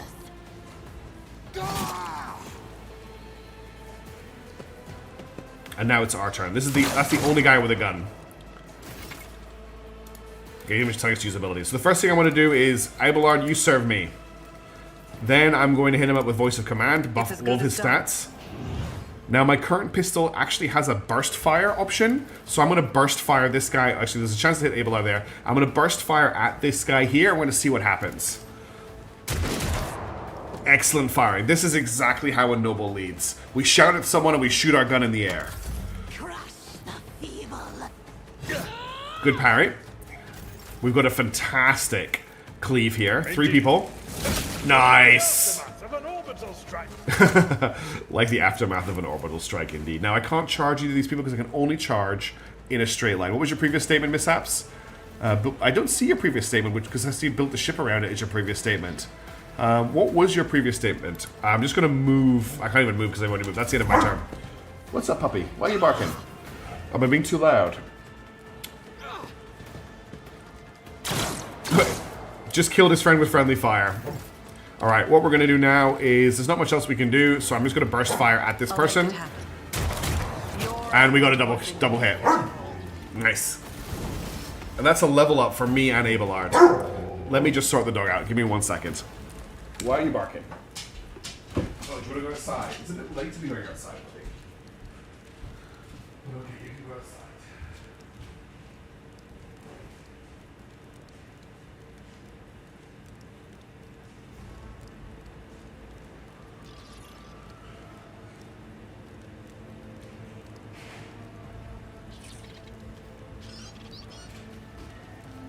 I'm gonna have to get up in a minute to let her back in, but she needs to go to the bathroom. Oh, I'm not to say it. Okay, I can't see what you're trying to say. Anyway, to level up both our characters, we can level up in Officer. Here I get to pick a stat to level up. This is my first option. Is just I get to level up a skill. I'm going to level up my Persuasion to get that up to level 75, and then I think that's everything I get to do. Yeah, that's everything I get to do at this level. Very simple first level up. Same thing's going to happen for Abelard. I just get to level a skill up. For him, I'm going to level up Athletics, because I don't have Athletics on my character, so he can do Athletics checks for me. That gets his Athletics to 50. If I get any of this wrong, I can respec it as well, so I'm not too worried. Alright, that's us leveled up. I think we can loot these bodies. One great thing about this game, absolutely fantastic feature. Game developers, please pay attention. When you loot one person in a encounter, you loot all of them. These guys just have swords and las pistols.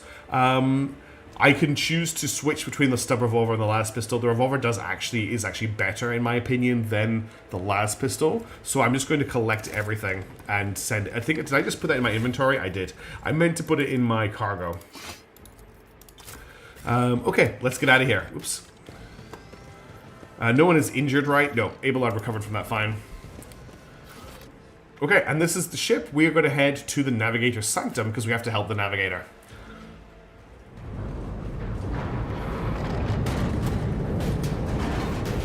Oh dear, this is not looking good.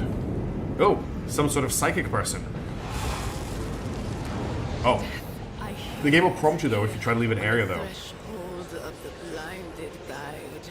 Doom comes from the heavens. Oh dear. Master, watch your head. Doom comes from the heavens.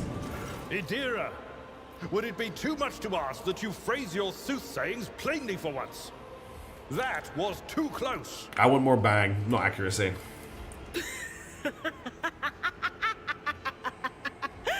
Sorry, old man. Their voices are so loud I can't even hear myself. They shriek, they sing, they... Oh, Abelard, how they sing. Nobles aren't trained in shooting mishaps, it's fine. This is Idira Tlas, personal psyker and diviner of Her Ladyship Theodora von Valencia. So this is Idira. She is a psyker. She's not the best psyker in the game, but she is a psyker. I'm not drunk, old man. I'm suffering the effects of the warp that is seeping through these walls. I see the ship's fate to die in the waves of the immaterium, fall under the burning rays of the final dawn, and in the roaring blaze I see a figure standing. Who is it? I have no answer. She's basically foretelling the death of the ship, which is not good. Oh yes, that's a secret we don't know yet, Wooden Plank, but she is actually an unsanctioned psyker, which is even worse than a sanctioned psyker. The entity in your consciousness shrinks and crawls in deeper, its claws scraping against the walls of your mind, as if the presence is trying to hide from the seer standing before you. What are you doing here? The whispers called me. The ones I could make Because out a rogue among all trader the could get away with screams, having an unsanctioned screeches. psyker. Those who are rocking this boat hit us where it hurt. They went after the navigator, our guide through the warp. Other whispers called me to the enginarium, but it was too late. I heard the cry of our master cog, and the silence that followed. That's very bad. She's saying that not only is the navigator under attack, but the head engine seer is dead. He's probably actually interfaced with the ship, and losing him is very, very bad for us. What? We don't have our character sheet Wooden Plank, that's all. We don't have that yet. Said, without a doubt. And the voices wail, heralding countless nightmares, cackling at each soul among the hundreds that are now joining the warp. The shriek from the navigator's sanctum was louder than the rest. And it's better that we saved the navigator than some lever puller from a cooling module or a cook from the middle decks. Officer's frequency. To all who can hear me, those with a weapon in their hands are to gather on the officer's deck at once. I repeat, Pretty much, gather Corey, on yeah. the officer's deck at once and prepare to launch a counterattack. Well, it's sounding pretty desperate in terms of the general mutiny. That's Edelthrat. Oh, Emperor's Providence. The other heir lives as well. Quickly, we must head to... Not so fast, old man. If we drown in the Oh, warp, I need to get the Lady dog. She's just Theodora's barking. I'll be heirs right won't back. I'll be as fast as I any can. I'm good sorry to about all the us. interruptions. If Edelthrat's like me and hasn't yet surrendered his mind or body to the mercy of the warp, then he can still hold on a little longer without us.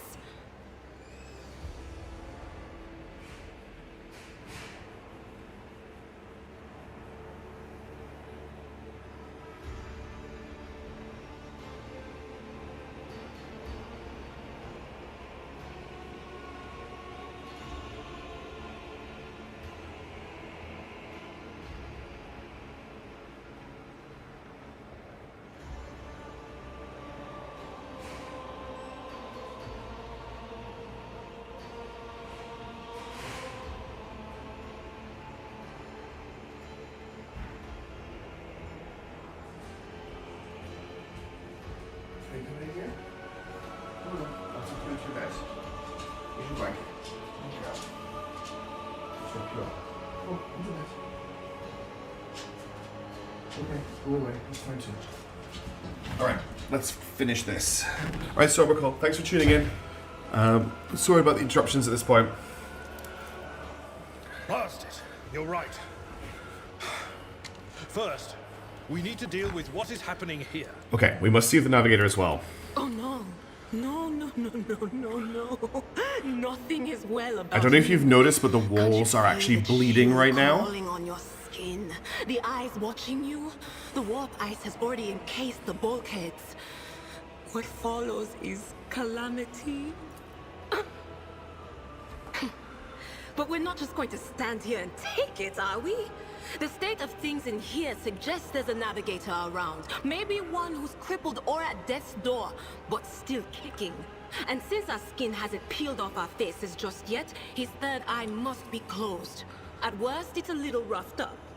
So what are we moping around for? Let's go protect that noble mutant while we're still alive. The third eye she's talking about isn't a metaphorical or a psychic third eye. Navigators actually have a mutated third eye, which they use to see through the warp. In Warhammer lore, if a navigator looks at you with its third eye, you die. Which is what she's basically referencing. Fallen piece of debris that almost proved your fate. Let's head inside. It's another combat counter. Alright, there's the navigator there, but they've got some sort of shield protecting them.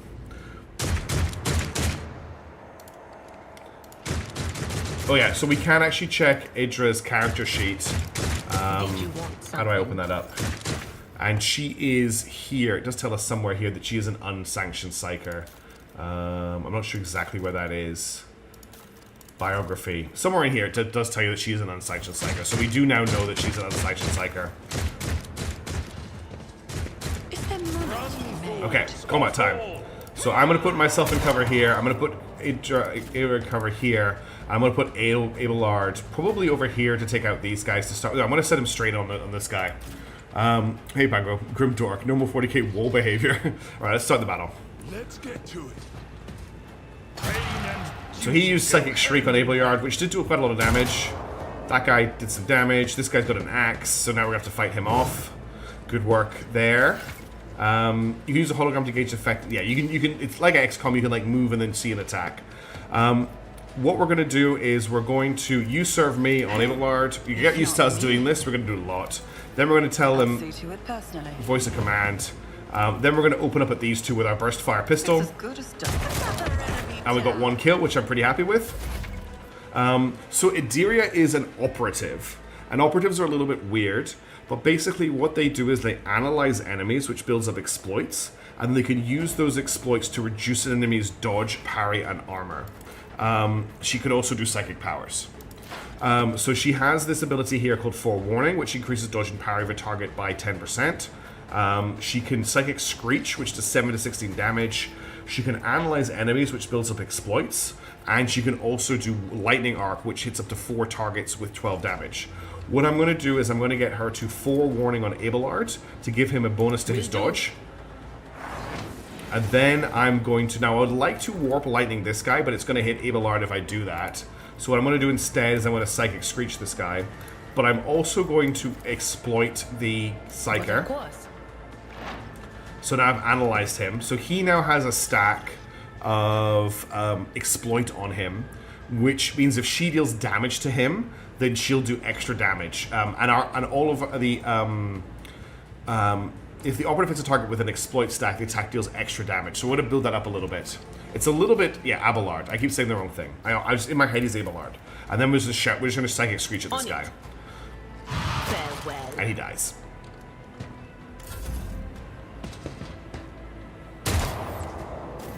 So we're going to slash this guy with our sword. Reduced to dust. And then I think I might be able to charge to him. I will. At your beck and call. That's me a free attack. And then just to prevent the comeback, we're going to brace for impact, which gives us a deflection bonus. Here we go. And I get a free attack on him, and he died from attack of opportunity. And now it's us again. I'm going to voice of command Idiria, because I can't voice of command Abelard. And then I'm going to open up on this guy. Actually, I'm going to move to here, which will give me a line of sight on him, and I'm going to open up with my pistol. Who, if not me? And he's down. Easy peasy. Easy fight. The creature in the chair appears as if it's become one with its throne. You see pink parchment-like skin stretched between the seat and the limbs that have too many joints for a normal human being. The navigator is breathing heavily, the air whistling as it exits through 2 dark gill-like slits on its cheeks. The creature's eyes are shut, the 2 ordinary eyes as well as the third one that sits in the center of its forehead. I believe Master Vespider still lives. There's a lot of wizards. Well, the servants are dead. But the chamber, thank the Emperor, is still sealed from the warp. Well, we have a chance of leaving this place alive. I'm going to give Abelard a pointed look. Master Vespider. Your time is short. The navigator stirs, barely able to lift its head and half open his normal eyes. A dark drop rolls from the closed lid of his third eye and down his face, leaving behind a black trail. The voice is coming from the Vox grill at the base of the bizarre chair. It is unclear how the navigator is able to produce human speech. What was option 4? I missed it. Our time is short to do what? Fall to your knees, mortals, and behold the final dawn. Oh, that's such a demon voice. Suddenly the navigator's body starts thrashing in place. It lurches forward and falls back onto the seat, then thrusts forward again as his bones crack and its skin tears open. However, the fusion between the body and the chair appears to be stronger than these wild impetuses. The mutant remains seated but leans as far forward as he can. The layers remain slowly turning crimson. The gill slits burst open, forming 2 hideous screaming mouth-like pits. Hey, you good? It came from beyond. keys. The unseen creature within triumphs at the sight of the navigator, succumbing to the paroxysms of corruption. Its march thunders under the burden of hopes. Unseal your heart. Also, just to notice... Oh, hey Leon, how's it going? No worries, I totally understand. I'm happy for you to drop by. He's basically becoming a demon, yes. Just wanted to point out that behind the navigator's throat is a massive organ. Just a huge organ, for whatever reason. Run. Flee from this place while I still have... I am not, no. But I'm trying to play this in a way that I'm like introducing 40k to people while I play. But not for long. We must begin the translation. Leave the warp. But it can't be done without the Master Helmsman's help. I'm going to address Abelard. The navigator's still alive, but barely so. What do we do now? The ship can only begin the translation with the assistance of the Master Helmsman, if he is still alive. It is worth a try. We have another vote coming up soon, by the way, everybody. But we will need support. Our only option is to fight our way to the officer's deck and join forces with Edelthrad. Awesome, Silvisco. I believe we will. I'm glad you're enjoying it. Lady Theodora there. She must have heard the call to arms that the servo skull relayed to us earlier. Yes, he's 100% super half it living in the warp, really, as Windplank says. Vespidas. Good luck. And thank you. So the navigator is basically saying he can hold out if we can make it to the Helm's Master and get us out of the warp. We're playing a noble Leoncho. I'm going for Shout Boss, so we're basically going to be really ineffective in combat, but ordering everybody to do stuff. The navigator does not give a response. Black tears mixed with blood are streaming from under the closed eyelids, and the vox of the business chair is battling out static interspaced with distant echoes of otherworldly laughter. He's barely hanging on. Let us not dawdle. Alright, we need to get out of here. Oh, actually, we need to loot the bodies. I didn't do that. Anything good? There's a psychic staff which gives lightning arc. There's some scrappy auto guns, and there's some axes. I'm not interested in any of those, so let's collect them and get out of here. Your trophies were packed as cargo. Let's. I think I should need to go back the other way, don't I? Yeah. If I check the map, I always forget. What do I need to do right now? I think there's something I might need to do in this room, or I might need to just head down to this door. It's one of the others. I think I should head to this elevator. Yes, I do. Officer's deck. I always keep my options open. All right, we're gonna head to the officer's deck now.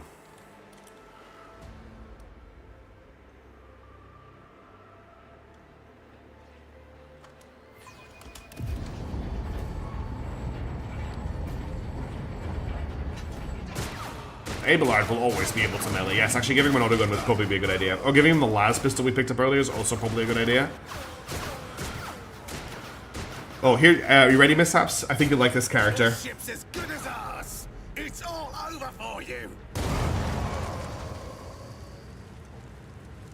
I shall pity not your enemies. I shall heed not their pleas. Somebody shoot this. I shall betray not your tenets, nor stray one step from them. So Not this gaze from me. Leave me not without your grace. is a Sister of Battle, an Adeptus Sororitas. Protect us. My God, my light, my emperor. She's basically a battle nun, who fights with some of the best armor and equipment you could get in the Imperium if you're not actually a genetically super engineered super soldier. For whatever reason, she currently has the worst bolt gun that has ever been created by mankind, but she'll get better as the game goes on. You said you wanted to see an Adeptus Sororitas. Second best girl. The white-haired warrior turns to face you, her dark eyes blazing. The weapon quivers in her hands, and for a brief moment it seems that she is not going to stop and wants to continue eliminating every target she sees, starting with you. One thing to worry about the Adeptus Sororitas, I don't know if I'm saying that right, the Sisters of Battle, is they can be a little bit, what's the word? Zealous. No idea. Sister Argenta, it is a relief to see you. Also, We require all the forces we can muster. one of the things I really like about this character, Sister Argenta, is her entire build is based around shooting as much as possible. She just shoots her gun and she shoots it again and again and again and again, and it's great. We're probably gonna be. I'm gonna probably try and keep her in the party for the whole game because it's just all the shooting. So I can introduce myself, I can say, who the hell are you? Or I say, I can introduce myself after you do the same. I'm going to say, I'm going to introduce myself after you do the same. Allow me, mistress. Sister Argenta, sacred warrior of the Adeptus Sororitas. Sororitas. Sister, this is Mistress von Valancius, a member of the Rogue Traders House. They're basically the militant arm of the church, in a way. Some of them exhibit some pretty crazy skills, like being possessed by the Emperor and ascending to sainthood, growing angel wings and stuff. It does occasionally happen. The hour is dark and daunting. Ship abounds with corruption. The faces of friends are twisted by sneers of heresy. The eyes of comrades ignite with the archenemy's hunger. I will do what I must to halt the advance of the dark forces. But in these dire moments, little can be trusted. So I must know, why are you here? Sister, I beg of you. Exactly. Now Mishaps. is not the time for interrogations. The ship is under attack by heretics. We've been betrayed by our esteemed master of whispers. Edelstrad the heir. I love how everyone is like, this is why this just is a battle. Theodora is expecting a report on our success. We are here to deal with the situation. So I suggest we all do just that. He who says too much is guilty, so I'm gonna go for I'm no traitor, sister, you can be sure of that. If you speak truthfully, the Emperor will not forsake you. If you are lying, you will not escape his retribution. I cannot wait to rain righteous fire down upon each and every heretic. We passed an Imperium check, so I'm going to pick it. What is a warrior of the Adeptus Sororitas doing? I cannot say it, I'm sorry, Sororitas, doing aboard a rogue trader ship? Your orders serve the Ecclesiarchy, do they not? Sister Argenta is a guest of the Lord Captain. And that story deserves its own time and conversation. Under more appropriate circumstances. Okay, there's more going on here than meets the eye then. Enough idle chatter. I am where I must be, and that will suffice. What is happening on the officer's deck? Massacre, my lady. And heretics are not just killing. We can, I think, put her helmet on her. Some kind of blight is sweeping through the decks, filling the air. I saw people going mad the moment they breathed it in, screaming about seeing their dead comrades, tearing out their eyes. I implore you, my lady, okay. Be on your guard. So let's avoid the gas. We must get to the main hull of the deck. Through this door. I shall join you, for it is my duty to the God Emperor to destroy this heresy. We will follow. For now, we will hold off any heretics who might try to crawl in through the cracks to join the main assault. And we'll take a look at the generators while we're at it. Those villains made a mess of the cables. Oh, I wish we had a Tectomat with us. But we'll see what we can do without one. Good to hear it. Sister? Ready. May Terra's light illuminate our path through fire and darkness. So we now have... Oops, I didn't mean to click on that. We now have... the Emperor sets my path. Sister Argenta in the party. She comes with a bolt gun, which is one of the most powerful, commonly used weapons that the Imperium have access to. It's basically a handheld explosive rocket launcher. It fires rocket-propelled explosive bolts that detonate when they hit the target. For whatever reason, the bolt gun that she has does very little damage at this point in the game, but bolt guns in general should be way crazier than this. There is an option to put a helmet on her in the customization. I can... Oh, yeah, if she has a helmet, I can put it on, that's right. But we can't... There are ways to like mess around with how people reveal. She also has, I quite like this, candles on her backpack, which is pretty cool. If only could do people with helmets in the head so everyone can look cool. Yes, that's exactly what Titus was doing when we were playing Space Marine 2.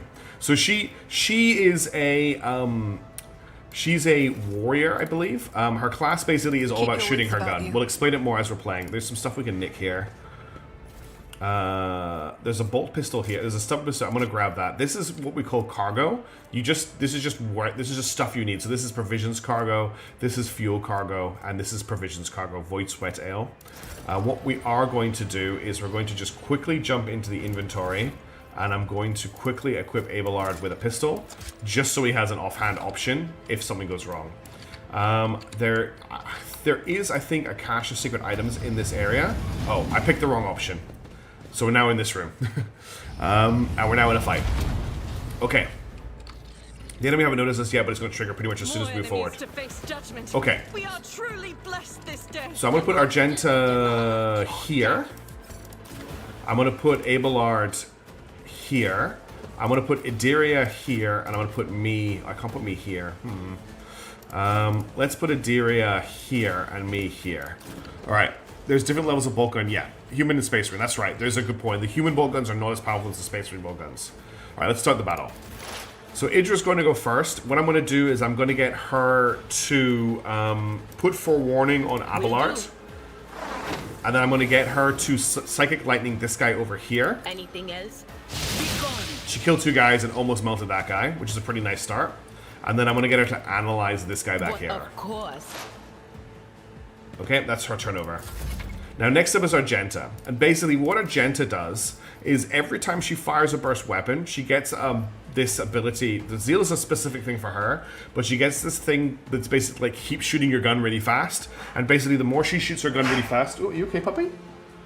You right, dog? You okay? That was a weird noise. The more she shoots her gun, the better it gets, basically. So she's basically always going to be rapid firing. It's called Never Stop Firing. And we're going to never stop firing. So we're going to never stop firing this turn. There is a chance the gun shot could scatter and hit this guy, which is hilarious. Doubt is for the Oh, it's not. No, she did scatter and hit Abelard. Now, I can also tell her to run and gun, which gets her a bonus movement power, and she gets to attack again. I don't think I can do that yet properly, though. I can. So we're going to move her to here. And then we're going to shoot again. And that's going to give her... So she gets... Oh, she doesn't got the ability yet to build up the thing yet. I think she has to level up to get it. But that's basically how she works. We just continually rapid fire her with her bolt gun. And she also gets more rapid fire. So she gets to fire more and more shots. Eventually I want to give her a heavy bolter. Alright, so that's her turn basically done. Now these guys come in. Chaos guides me. This guy actually has armor. He's going to come up and hit her, but that's fine. She can tank a hit. Maybe. Alright, game's just talking about cover. So what I'm going to do is I'm going to... you serve me on Abelard. Make it happen. Then I'm going to Voice of Command him. It's as good as done. And then I'm going to try and shoot this guy. So I've either got a 52% chance on one hit, or 239%. I'm going to take the 52. Make it happen. He dodged it. That's okay. Nothing. Taking a few hits. It doesn't matter. This is our ship, yeah. Alright, what we're going to do is I'm going to move to here. Follow my lead. And then we're going to cleave these 2 guys. Victory is upon you attack. And unfortunately, I can't charge anywhere, but I am going to brace for impact to put up her deflection. And that's his turn over. I don't think I can charge anywhere. Actually, I can charge to here. I might be able to make an attack at the end of that. No, I didn't manage to attack anywhere, but I'm in position. The mission is fully ready to cover your actual ship, which updates with a different hull section, the character creation, or any loadout changes in the game. That's cool. I'm playing it a bit fast and loose with these fights because they're really easy. I wouldn't probably be quite so aggressive with Abelard in a normal fight. Alright, back to Idiria. I'm going to move her to here. And then I'm going to Psychic Scream. I'm going to exploit this guy again. Will do. So remember, I do extra damage if I've built exploit stacks on someone. He's got 6 stacks on him. I'm going to scream at him now. And he just got melted. And then I'm going to forewarn Abelard. Abelard is still forewarned, so I'm going to forewarn Argenta. Now, one thing we have to watch out for is as I'm casting warp abilities, I'm degrading the veil between the real world and the warp. And that can cause really bad things to happen if that builds up basically to this where the skull is. So we have to watch out for that. At the moment, it's only at 15 though, so we're fine. Alright, Argenta's back in action. We're going to put her in cover behind this chair. Rejoice in battle. And then I'm going to get her just to daka at this guy. As the Emperor commands, I am. Okay, and then because I can't, she's only got 2 shots left in her gun. So that's all we can do at this turn. Death to non-believers. Good parry. Now it's my turn. I'm going to move forward. I don't really want to move too far forward. I'm going to move forward to here. And I'm just going to Voice of Command on her. And I don't really have a good shot here because Abelard... Oh, I can shoot this guy. Missed. That's alright. Abelard's going to do most of the work here. He is the actual fight man. That's how you play Abelard. Brother has something where it's like 70% damage reduction against most enemies at this point. You put him in front, your entire party ends up with damage. Yes. At your back and forth. He's doing what an Imperial hero does best. I don't think I can charge far enough here. Indeed. I can charge to that guy. Who cares about the attack opportunity? Oh, thank you for the follow, James D. King. I really appreciate that. Thank you very much. And that's Abelard's turn. Dodging attacks, because he can. This fight will be over very soon. Another dodge. Forewarning is good. And a parry. Yeah, Abelard's insanely powerful right now. Okay, this is unfortunately not usable as cover, which I think actually really sucks. I feel like it should be cover. I don't want to move her too far forward, but I do want to move her forward, so I'm going to move her to here. Abelard could probably 1v1 a World Eater. Well, we may find out. Funny you should mention that. No spoilers. I think I'm going to scream at this guy back here. And he got melted. And then Abelard still has the dodge, so I'm going to get her to forewarn herself. And I will... that is not my destiny. Actually not going to bother about doing that right now. Are you okay, puppy? You keep coughing. I'm going to bring Argenta forward. Maybe a word bearer. Yeah, maybe a word bearer. I guess it's heresy that bullets strike the ship model. That might be what it is. We're going to open up on this guy. Oh, he got melted. Will he just actually know how to parry? That's a good point. And then I'm going to run and gun to probably about here. And we're going to open up on these two from the side. We don't actually... Oh, she's actually got no ammo in her gun, so she can't do anything right now. That's fine. Because Abelard's going to finish these guys off. Idria... Oh no, this is me. I'll run forward and I'll try and shoot them. We'll voice the command, Idria. Yeah, the boulders sound great in this game. On it. Got one of them. And then we'll just chop this guy to pieces with the sword. Easy. Okay, and that's that fight over. Nothing I really want. Collect all. We've got... Is that a wound? No. I think there is... very quickly... I think there's a secret back here. Oh, thank you, James D. King. That's just a generator. That's the elevator we came in from. I'm not sure why I thought there was a secret back here. There's some goods. I'm playing on the difficulty above normal. I have gotten through the whole first act on the hardest difficulty, but honestly the combat is really tedious on that difficulty. So I've just bumped the difficulty up a little bit so we can keep the story moving at a different space. It's just above normal. I'm not playing on normal. Hang on, I need to put the dog is just being a pest tonight. Give me 2 seconds. I'm just going to put her to bed. She wants to go back outside, but she's already been outside twice. Oh, you just want me to wrap you in a blanket?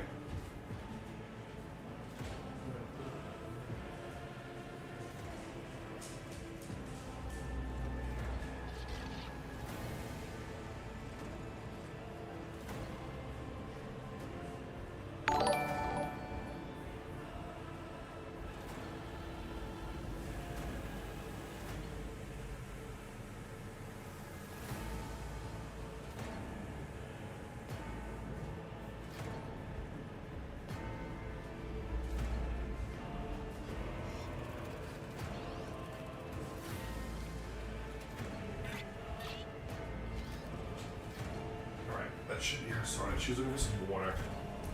Okay, let's continue on. Yeah, the sound design in Dark Tide is very good. I never really got that deep into the game, but I did enjoy the music direction in that game is phenomenal. Always keep your eye on the prize. All right, let's head on. A melter charge will help. That's right. There's probably one around here somewhere. This is a tutorial in like using items. So we're going to do a logic check to open this door. Just as I planned. Which I've now completed. It's just telling you how skills work.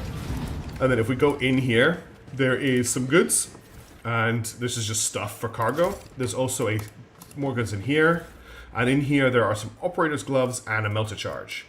So the operator gloves give +3 to tech use. At the moment, I think we have the highest tech use in the party. Our tech use is... I can't check skills here, can I? No, I need to go into here.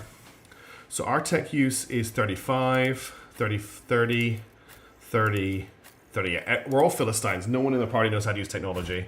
But we know it the best, so we will put on the operator gloves to give ourselves a slight bonus to tech use. There's a few other things we can check out here. There's a door here, which we can use tech use to open. That's how it's done. And then in here, there's a power supply we can restore, which again requires a tech use roll. I always get the job done. I'm not sure. That lets us open this door with a logic check. Again, we're good enough to do that. Success is the only outcome. And then I in accept. here, what's in here? There's some more goods. We need to do a tech use to open this. Just as I planned. There's a shotgun and a multi-key. Multi-keys are really cool. Shotguns in this game are really strong. They don't have rapid fire, which is something we want. But the shotgun is actually a really nice pickup. I might actually equip that as my secondary weapon. And then there's an items here. There's more melter charges and Medicaid charges. Let's just equip the shotgun. I keep right-clicking, that's not how that works. So our second weapon set will be the shotgun. But we're going to stick with the pistol for now, for the range. Let's keep going. Didn't mean to open this. There is also one more thing we can loot here. Keep my options open. We can loot this. This import was a worthwhile investment. Some random cargo. Was not defile the console. Yes. Abelard has a pistol. I'll give him a pistol. I'll give Abelard a pistol. Oh, thank you, Pango. I'm glad you're enjoying it. I'm glad you're finding it entertaining. I aim to be. That's my goal or my attempt. We've got a machine right set. Not sure what that does. We'll hold on to that. And then we've got another multi-key. I think that's everything for this room. We'll just quickly check this side. I don't think there's anything actually over here that we can loot. Is there money to be made? Oh, there is cozy seating area and more goods, which is just some more cargo we'll talk about later. You just collect cargo. Oh, there's some more goods over here. You just kind of collect cargo as you go, and you use it for stuff. Look, there's an electrified shardnate, which is a Xeno artifact. That's a Dark Eldar. What do they call these guys? They're not called the Dark Eldar, are they? Like the Drukhari or something? Did I loot the bodies? I did. They all had rubbish on them. Oh no, there's one body here I didn't loot. Thank you, Wooden Plank. Find literally any work to do. Oh dear. Rise to the top, or right. get left in the dust. Let's head on to the next thing. So I need to use a melter charge to blow the door. Duty prevails. And we just all leveled up. Okay, so quick level ups before we head through. So now I get to unlock Bring It Down, which is a hugely important officer ability. The officer immediately grants an ally an extra turn with 2 action points and no movement points. If this ally is under the effective voice of command and kills an enemy before the end of the officer's turn, the ally gains a one-time additional +10 momentum. Momentum is something we haven't really gone over yet, but it's pretty cool. But this basically just gives my best character an extra turn, which is huge. So we're going to add that. Abelard gets Endure, which just gives him +2 deflection and +10 temporary wounds as an ability. Idra gets Exposed Weakness, so that lets her strip all of the X points from a target and reduce their dodge, parry, and armor by 15 plus the exploits removed times 1%. That's scaling. That will change later. It's her perception bonus. So basically, she can turn exploits into weakened enemies. And I think this is Never Stop Shooting. No, it's Revel and Slaughter. When do I get Never Stop Shooting? The soldier minion removes a wounded effect. Until the end of combat, the soldier gains +10 ballistic skill, +50% critical hit damage, +5 crit chance, but only available after they've killed 3 enemies. There's an ability she needs called Never Stop Shooting, which she hasn't gotten yet, which is what she really needs to be accurate. Remember, loot and search until it's all done. Thank you, James D. King. I will try and endeavor to remember to loot everything. Okay, we've got a vote coming up, everybody, so get ready to vote. Remember, you vote when I start the vote with !vote and the number, or !V and the number. But this is the first really big choice of the game.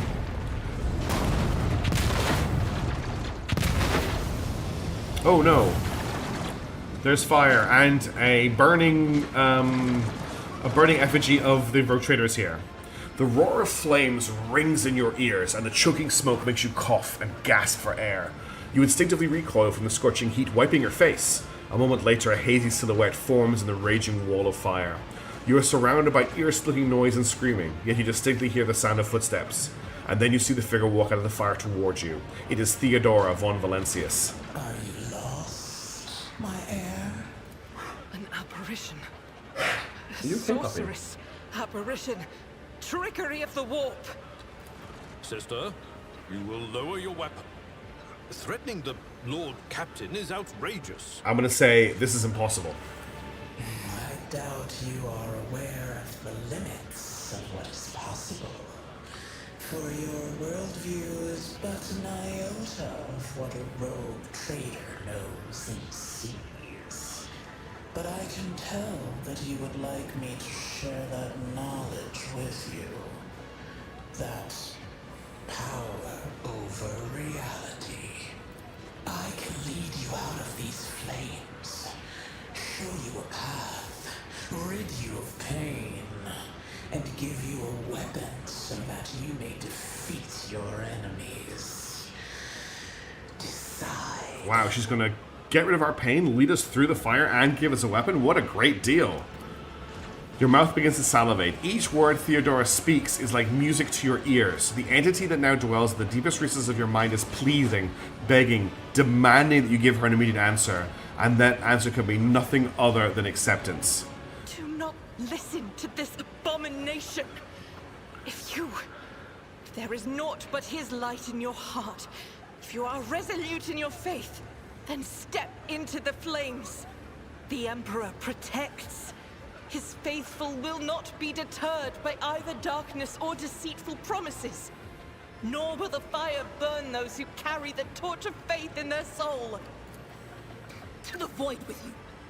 We need to follow Lady Theodora before we suffocate in this furnace. The people! The survivors from the middle decks! We must help the crew! Lead them out! Find a way around! So we've got 3 options. Okay? Then we'll miss our chance to meet up with Edel. Okay? I was gonna wait for her to stop coughing. What are we waiting for? So there's 3 different convictions you can have in this game. You can be dogmatic, which is you follow the Imperial Creed. You can be heretical, which means chaos is great. I love chaos and demons. Or you can be an iconoclast, which is basically rejecting both of those paths and doing something that nobody in the Empire does, which is putting the people first. So what I'm going to let you pick now is which of these options we pick. Do we pick the dogmatic, the heretical, or the iconoclastic conviction? So I'm going to set the vote up and then I'll explain it.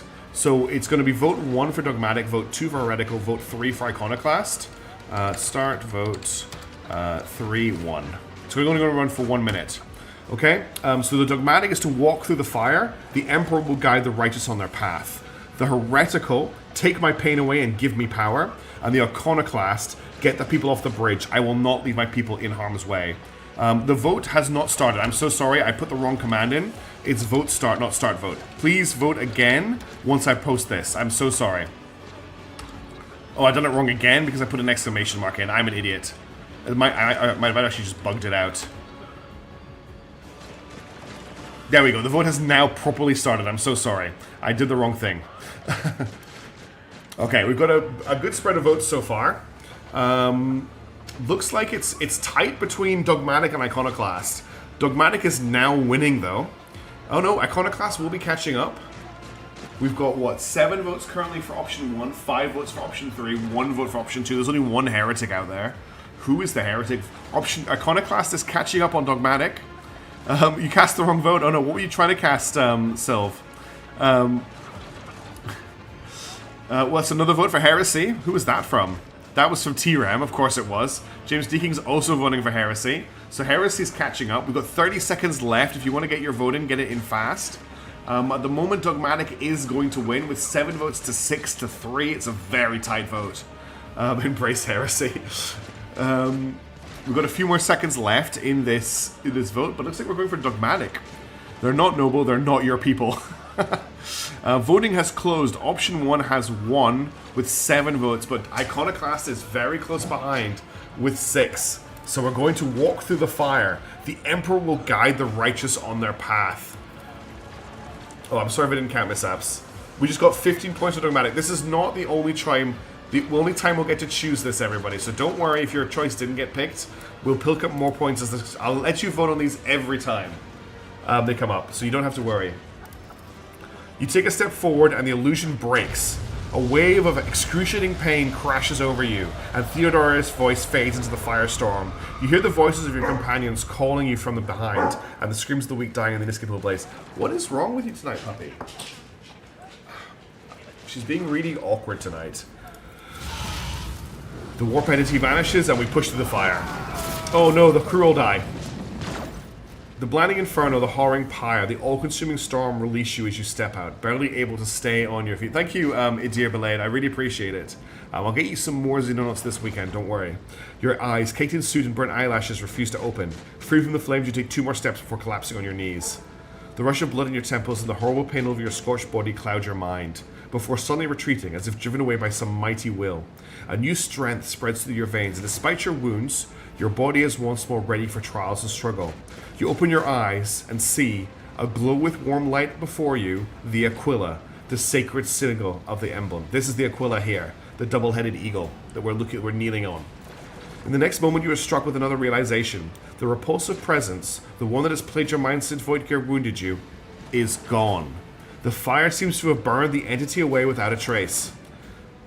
Mistress, can you hear me? Oh, you're alive. Which is more than I was expecting after what you just did. Praise the Emperor. We passed through the flames. How can this be anything but a portent? For so it is said that the Emperor will thank you bless very the much, TRM. I worthiest really and appreciate most that. Steadfast in their faith. Fist, heart, and crown. The crew didn't have faith, clearly. They were heretics. Okay, sorry everybody, I need to settle the dog again. She's just being really fussy tonight. I don't know why. She's so out of it. What do you want, Lucky? You cannot go back outside. We're going outside twice.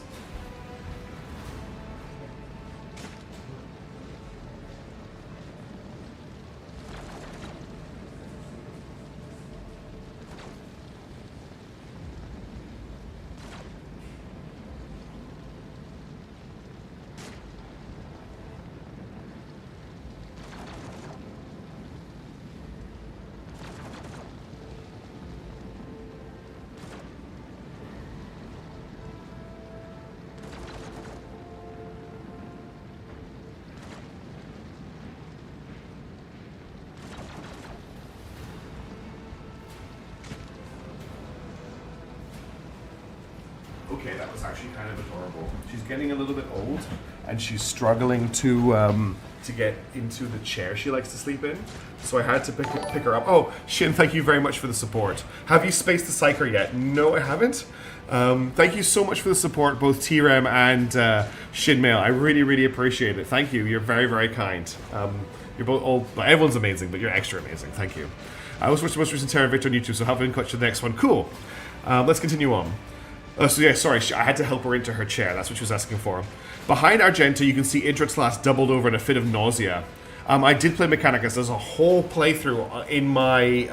there's a playlist with the entire playthrough in it, if you're interested. We kind of broke that game completely open. The rest of the people who are following you have withered away in the fire that continues to rage mere steps before you. Did you see that? The Aquila, it was glowing. You're delirious. Whatever it is you think you are seeing. He seems perturbed by your words. What happened to Lady Theodora? Did she follow us? There was no Theodora, witch. There was an illusion, a temptation, a foul taint that tried to lead us astray. But she perceived its true nature. Yeah, a live stream playthrough. Adeptus Sanctimonious. Adeptus Sanctimonious, that's great. Just pretend like we didn't see the Lord's Captain standing there in the fire? Abela, you tell her. Whatever it was, it matters no longer. Your conduct is bordering on madness, or holiness. A path opened behind you, where one moment there was fire, the next only smoldering embers remain. But what he doesn't believe. My eyes must have deceived me. Too much smoke for my lungs. Truly, would you have received wounds like these if there had been no fire?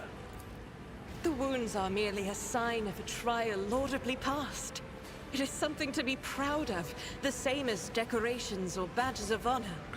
I could choose to rise and stand tall and say no element holds power over the righteous, or I can just say I feel fine. But I'm gonna allow Abelard to help me up. I'm gonna say, admittedly, I've been better. Even if you're anticipating another wave of pain, it does not come. Your muscles feel strong and your limbs obey you without fail. And yet, deep inside, somewhere next to your heart and stomach, you feel a certain tension akin to that of a taut string. You are at your limit. Be adrenaline or the strength of your fate, it will not carry you much further. Oh, it's Adelard. Do my eyes Adelard. deceive me?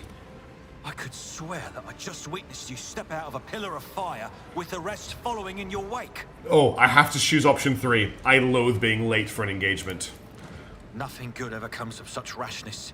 Yet it appears that the Emperor favors you. Be that as it may, your wounds are highly worrying. I've got a lore pass here for a look closely at Edelthard.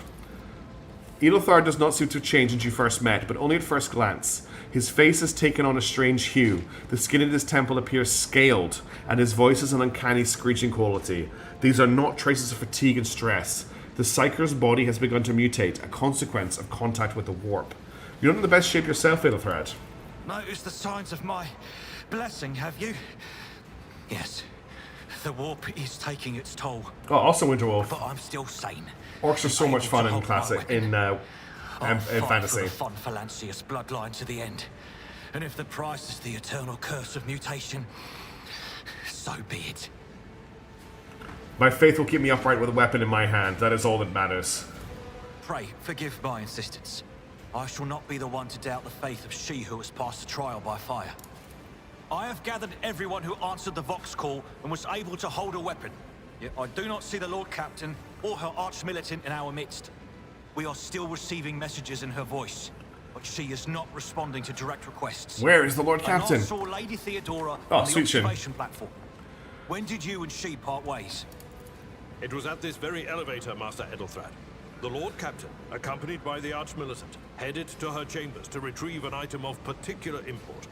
After that, all we heard from her were Vox broadcasts.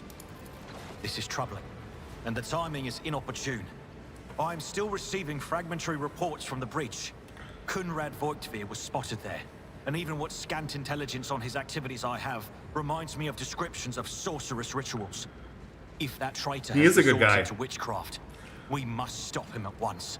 I shall go to Theodore's chamber to find her. A reasonable approach. Take your escort with you. You may be waylaid. Once you have found the Lord Captain, That's fair, James. you must beg her It's to a very go long to game. the bridge and lead the counterattack. The rogue trader's appearance is sure to fill the defenders' hearts with hope, however frightened or exhausted they may be. Until next we meet, may the Emperor bless your deeds. I shall see you on the field of battle. He salutes me with his weapon and returns to his retinue. Alright, we have to reach the secret lift. There's some stuff through here, but we're gonna move at a decent pace to get to the end of this. I don't think we should deal with this. Oh, the game camera is just spinning around. So we found a oh yeah, this is the secret lift here. But first of all, we're gonna open this, and we're gonna get ourselves some cargo. I think there's something else down here. See? Right there. Back here. Some more cargo, and what's through this door? This is a plasma. These are, I think, plasma conduits. You're wounded. Yeah, I got wounded going through the fire. I like to think somebody just lost motivation. That's totally fair. So what I need to do is get Edelthard to heal me. Let me help. I owe you a debt. There. And actually, what I'm going to do very quickly is just put the med kits in his quick bar. Must feel good looting your own ship. It's not my ship yet. The Lord Captain is still alive, and it's her ship. I think there's a secret there, but we'll just get through this. There's nothing you can find at the start of the game that like you don't replace when you get to the first planet. All right, the Lord Captain's secret chambers. What are we going to find in here? Stealing from my mum. I don't think she's my mum. She might be my great aunt.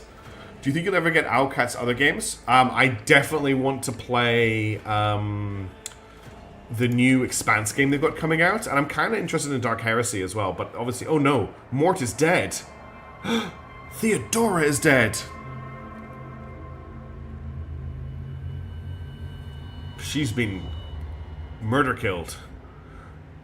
Oh no. Always keep your eye on the prize. And I can't even loot Mort's, I can't even loot his melter gun. So this is the Helmet of the Devoted Protector, which requires a dogmatic follower and makes you immune to critical hits for the first 3 rounds in combat. So I think the only person who can equip this is our Adaptus Sororitas. Unfortunately, I hate the way this helmet looks, so we're going to just hide it. Because it looks awful. Yeah, just second doesn't end times removed. Cool. Only certain people can wear certain armor. Entirely unbothered teammate. Theodora's Rosary gains plus 10 bonus to Commerce and Lore Imperium. That's a perfect one for us to wear. And then we're going to look at her. The murder scene looks like something caught the victims by surprise. Theodore von Valencia's Clear the Monkey's Paw was listening, yes. There were indeed ghostly tentacles. Theodore von Valencia's body is sprawled by the large, blood-drenched desk. Great music, by the way. The Archmilitant's corpse, still clutching a weapon, is slumped against one of the bulkheads. Emperor, accept thy faithful souls. No! Good scream. Lord Captain, I didn't hear a thing. Not a whisper, not a breath. It was so loud. Why didn't I foresee this? It is indeed, James. Basically, rogue traders and the Blood Ravens. Lord Captain. Who would even dare? Exactly, Sujin. They do not. That rat. Voidsphere. So the option here is either almost certainly, or I doubt it, Voidveer wished humiliation and suffering upon Theodora, not swift death, and I kind of think that holds. He didn't want to kill her quickly, he wanted her to suffer. It could have happened in the heat of battle. Not to mention that Mort was here, and he would have protected Lady Theodora to the last. Of course, Leoncio. How could Mort have failed her so terribly? The Archmilitant was born on a death world. He had lightning-fast reflexes. So something moved faster than lightning.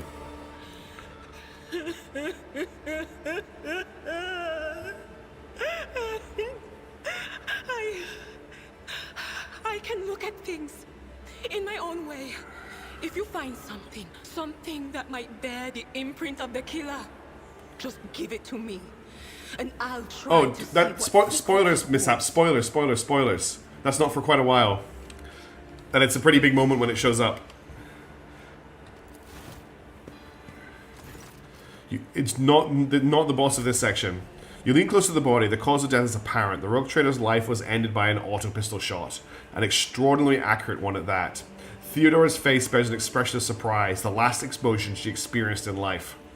Something on the floor catches your eyes.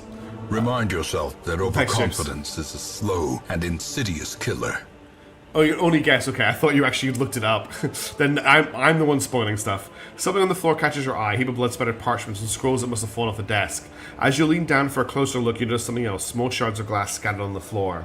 Let's examine the shards. It is difficult to say what exactly was broken. The object fell on the floor, and that is as much as you can ascertain. Upon closer examination, the shards appear iridescent and rather than completely transparent, as if they've been submerged in promethium. Promethium is like just fuel. Let's examine the Archmilitant's body. There's been some sort of chaos in this area because there's freezing on the bulkheads. An auto-pistol shot went straight through Mort's forehead, spraying the floor and furniture around with blood, brain, and matter, and shards of his skull. The safety on the Archmilitant's weapon is off. The killer must have been a split second than he. Adria, what do these shards tell you? I see streaks of color, luminescence, blue lights, faces, drawing closer. Lady Theodora, and Conrad, and what is that? Ah! Something dark, enormous.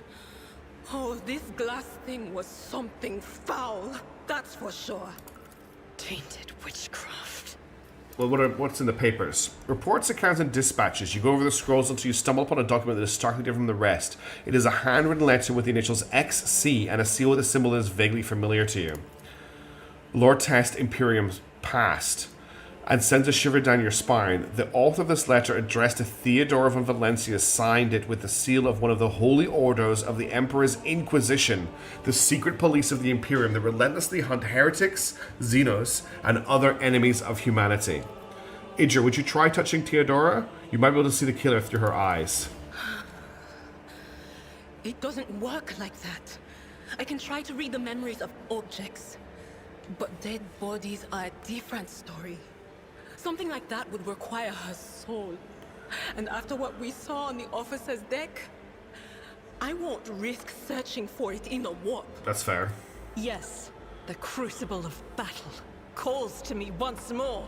Okay. No, wait! We must see if we can find anything. Idira, you can't bring her back. Let her go. Nice one, Abelard. You'd give up so easily, old man? I expected as much from the sister. It's not like she has a heart. Oof. But you? Oh no. I'll get to the bottom of this. I'll find the one responsible for murdering the Lord Captain. And when I do, that scum will regret the day they were born. Nice. Good delivery. Let's quickly check this safe over here. There's a cloak in here. +5 fellowship for each enemy in a 2-cell radius. Not massive, but I think as, you know, the boss, we should really have a cloak. Cloaks are important for showing how important we are. You know, I always keep my options if we have a cloak and nobody else does, then it's obvious that we're the most important one. It looks like all of her artifacts have been looted and are missing. But let's keep moving. Oh no. With fire and vigor. Alright, we are now fighting some scrubs and a combat servitor. This guy has a double-barreled, it looks like a stub gun, and a claw of stabbing. But we're just going to go straight in. So I'm going to put Abelard right here. We're going to put Adiria here. We're going to put me here in heavy cover. And I'm going to put you here, her here. It's a melter. Okay, that's scary. Yeah, I can right-click on him, actually, and check. He has a thermal multi-melter, which is really scary. But I think he has to, and he can use it as well. So we're going to get him in close combat ASAP, people. It is a multi-melter servitor. Very, very, very scary. Oh, it's telling us about how armor works. So the heavier the armor, the more deflection it has, but the less dodge it has, basically. All right, we're starting with Abelard. I'm going to start off by bracing for impact. Then I'm going to charge the servitor.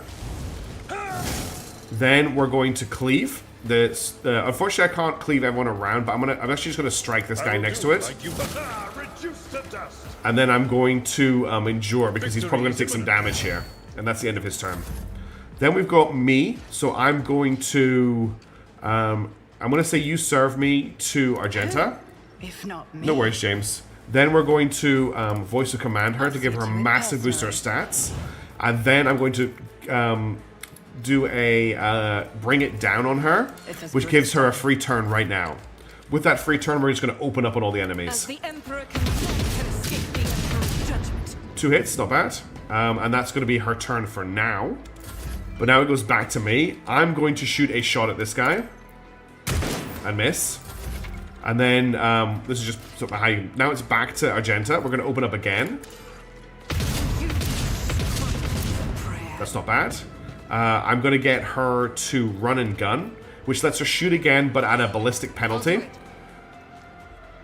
And then we're going to... We're actually going to move to here, because we get a free move with this. God Emperor, move through me. Be the fire in my heart. And I'm going to fire along this avenue here. And she missed with all those shots, but that's fine. Then we've got Idra. What I'm going to do with her is we're going to analyze enemies on the servitor.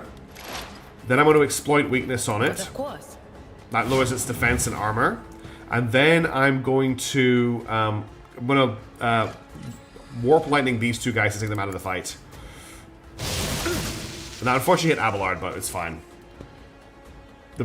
When I played, I was the people first play style. Yeah, you're an iconoclast. We'll see what chat wants us to do. Okay, he's breaking out of combat, which means he's going to use the multi-melter. That could have been much worse. Honestly. Great shooting from that heretic. Okay, round 2. We're going to move. We're actually going to charge to this square here. That kills them. Then we're going to stab the servitor. And then we're going to... what's it called? We're going to endure. Then it's me. What I'm going to do is I'm going to voice of command Abelard, and I'm going to give him an extra turn. I can't give an extra turn to Argenta. There's a cooldown on how long it is before I can do that again. Who, if not me? We're going to get him to attack again. What's cool is I could have got him to, I can get him to endure again for even more bonuses, and I could have got him to charge there as well. And then I'm going to fire one shot at this thing. Cool. And then we're out of ammo for Argenta, so we're going to reload. Without deeds is worthless. And that's actually to take one shot, which hit. And now we're going to Psychic Scream this guy, which should kill it. And it's down. It just went splat. And that's another level up for the party. So we're going to quickly do that. Alright, now I get Finest Hour, which is my special thing that I get when we get enough momentum, which gets me one extra turn. And I get to buy an ability. Now, oh, it's late at night to remember what I want to pick up here. There's quite a few really cool things in here. This is where we start really building out our person. I'm just trying to remember if I can remember. Is it lead for example? We want to use 2 officer activities that not to get an extra turn? No. There's some very specific stuff we want in here. No respite. Whenever this ability grants action points to an ally, that ally gets +1 to all characters is for every action point gained until the end of combat. No respite is nice. Also, avoids with a voice command effect, deal additional +15 damage to enemies that haven't acted yet. That's not that amazing. Doing my part. If no other character party has the same archetype, no. Better like the Emperor. These are all the things. Yeah, here we go. You do something. If a noble uses an ability on their servant, the servant gains +1 AP next turn. Does not stack with itself. The noble servant gains +2 movement points. The servant kills a target. The noble damage to gets +1 AP. You're playing various with the psychic powers for us. We're fine. There's not going to be any powers of the warp. I think what I want is you do something, which is this one here. The ability uses an ability on their servant. The servant gains +1 AP. So we're going to grab that as our first one. That might not be quite right, but it doesn't really matter if we get these slightly wrong. For Abelard, he gets a Daring Breach, and for him, I think I want... there's a few good ones here. Nothing can possibly go wrong with overusing injury, exactly. Is it Impetus? Damage up by charge, increased by no. Interception, Living Shield, Open Engagement, Opening Strike. Ramming Speed. I'll have this ready for next time. I didn't think I'd get to a level high enough where I would need to pick these up.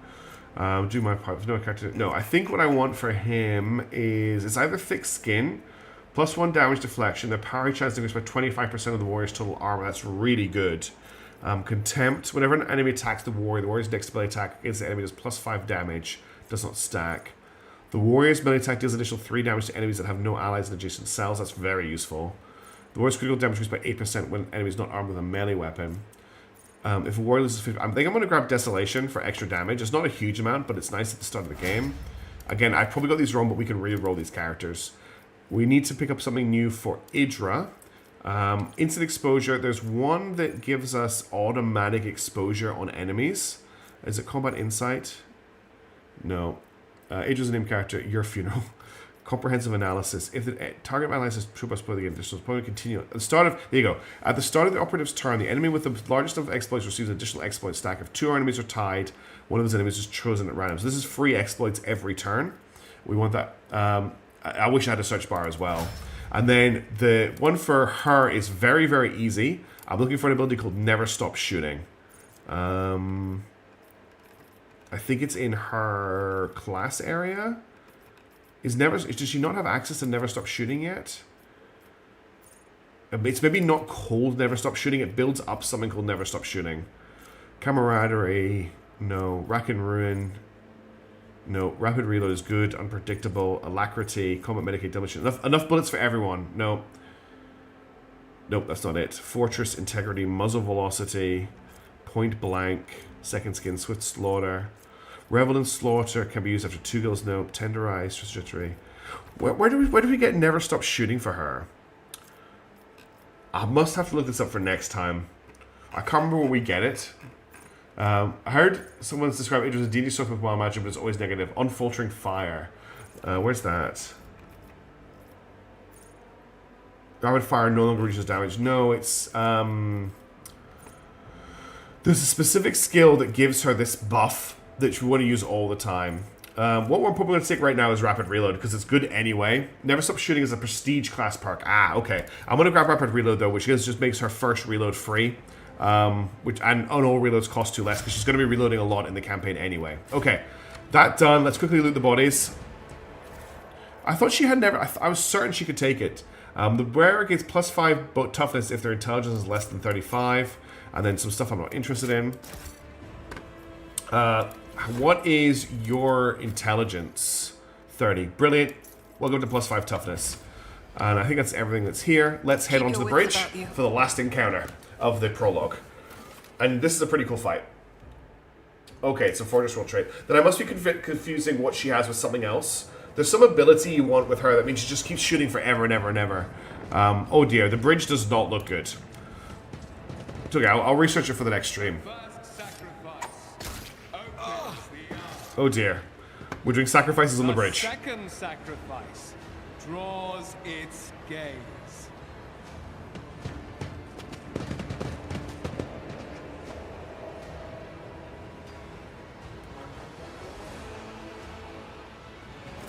You are here. But where is the Lord Captain? This is Aethelfrad. Surely that's fine. Demon sacrifice, yeah. Theodore von Valencius is dead. I found her and the Archmilitant in her study. God Emperor preserve us. The rogue traitor is dead. The ship has lost her Lord Captain. You know what? I feel bad. Its head. I feel bad about being mean to Aethelfrad at the start of the game because he's actually all right. No matter what ritual Kunrad is performing there, the warp is too strong. I cannot withstand it. I feel my body changing with every second. The warp is ringing in the air. This is the end. We will perish in the warp, along with the warrant and all the dynasty's heirs. The enemy of humanity has triumphed. Ooh. I've seen it before. We'd better get away from him. The changes are already accelerating. I like the first option here. I forbid you the very thought of yielding. Only by resigning to your fate will you truly suffer defeat.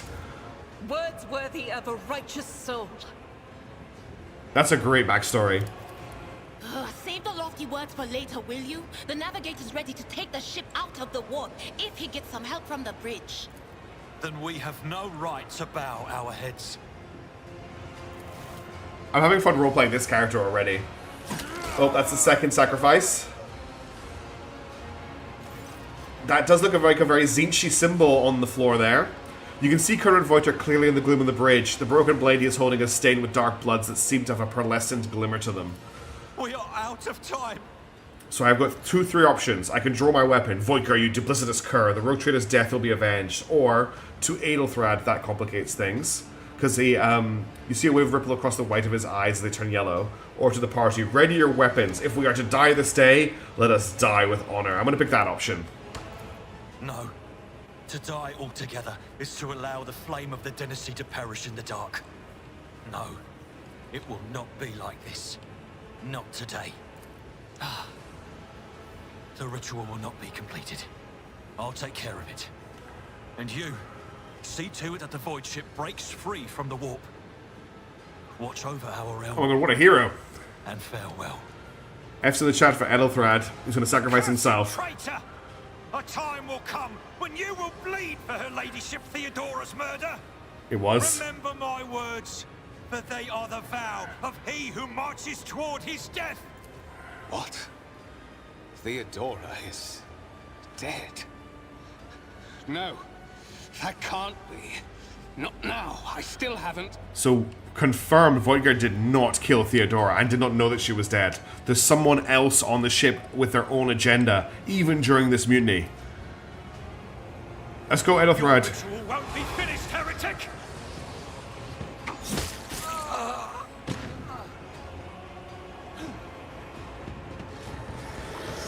It looks like you stumbled right into it, Aethelfrad.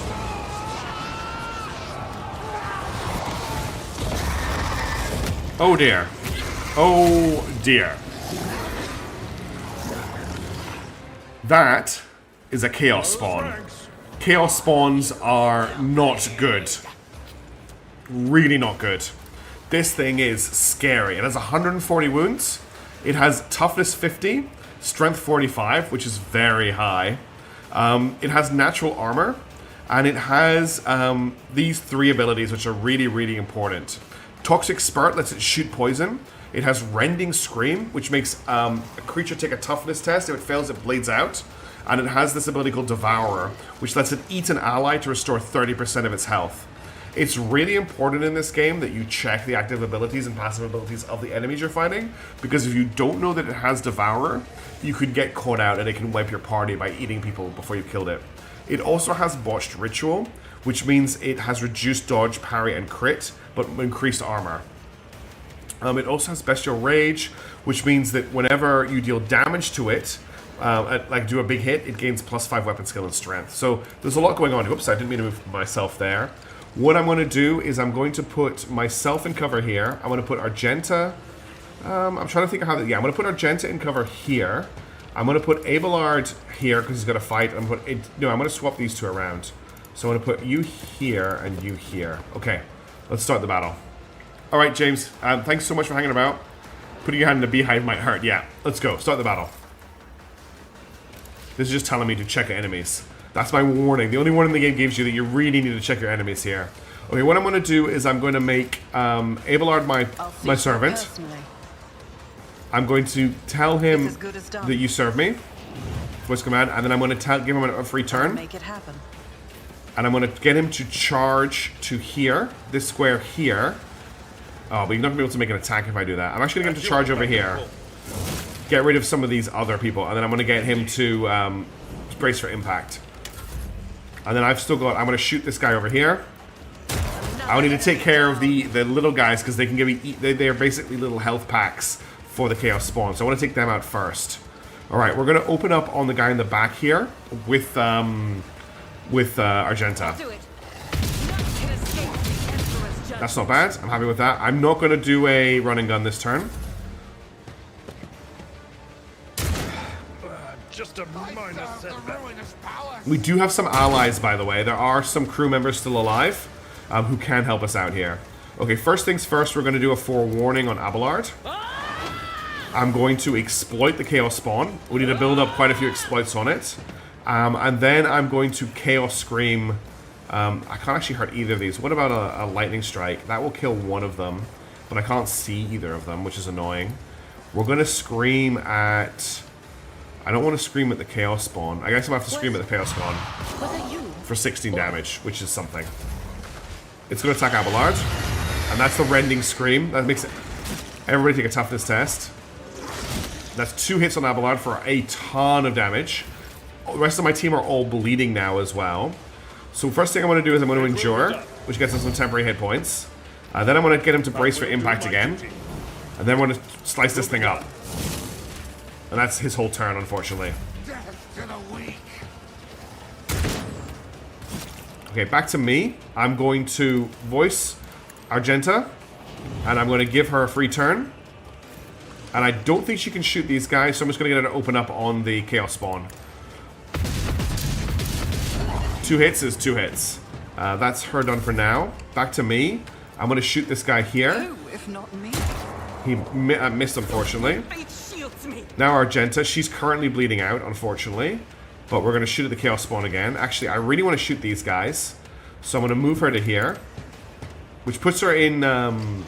shouldn't be in reach of this guy. And then I'm going to shoot down at these two. As the Emperor commands, That's one of them dead. And then I'm going to get her to run and gun. Gives her a second attack. I'm going to run to over here so I'm behind the Chaos Spawn. And we're going to shoot at this guy.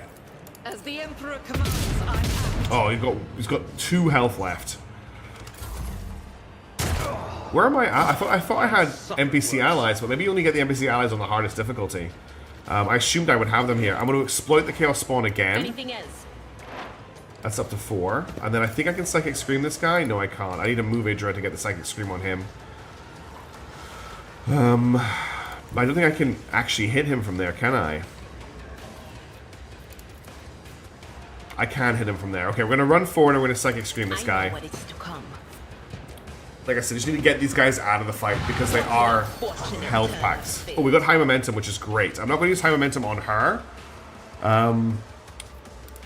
But High Momentum basically lets me do a special attack. It's the third option of Conviction Chest. That's right. I've always only played Iconoclast, so that's why I've always had the allies here. I'm going to give a forewarning to my character. But of course. And I think that's everything I can do right now.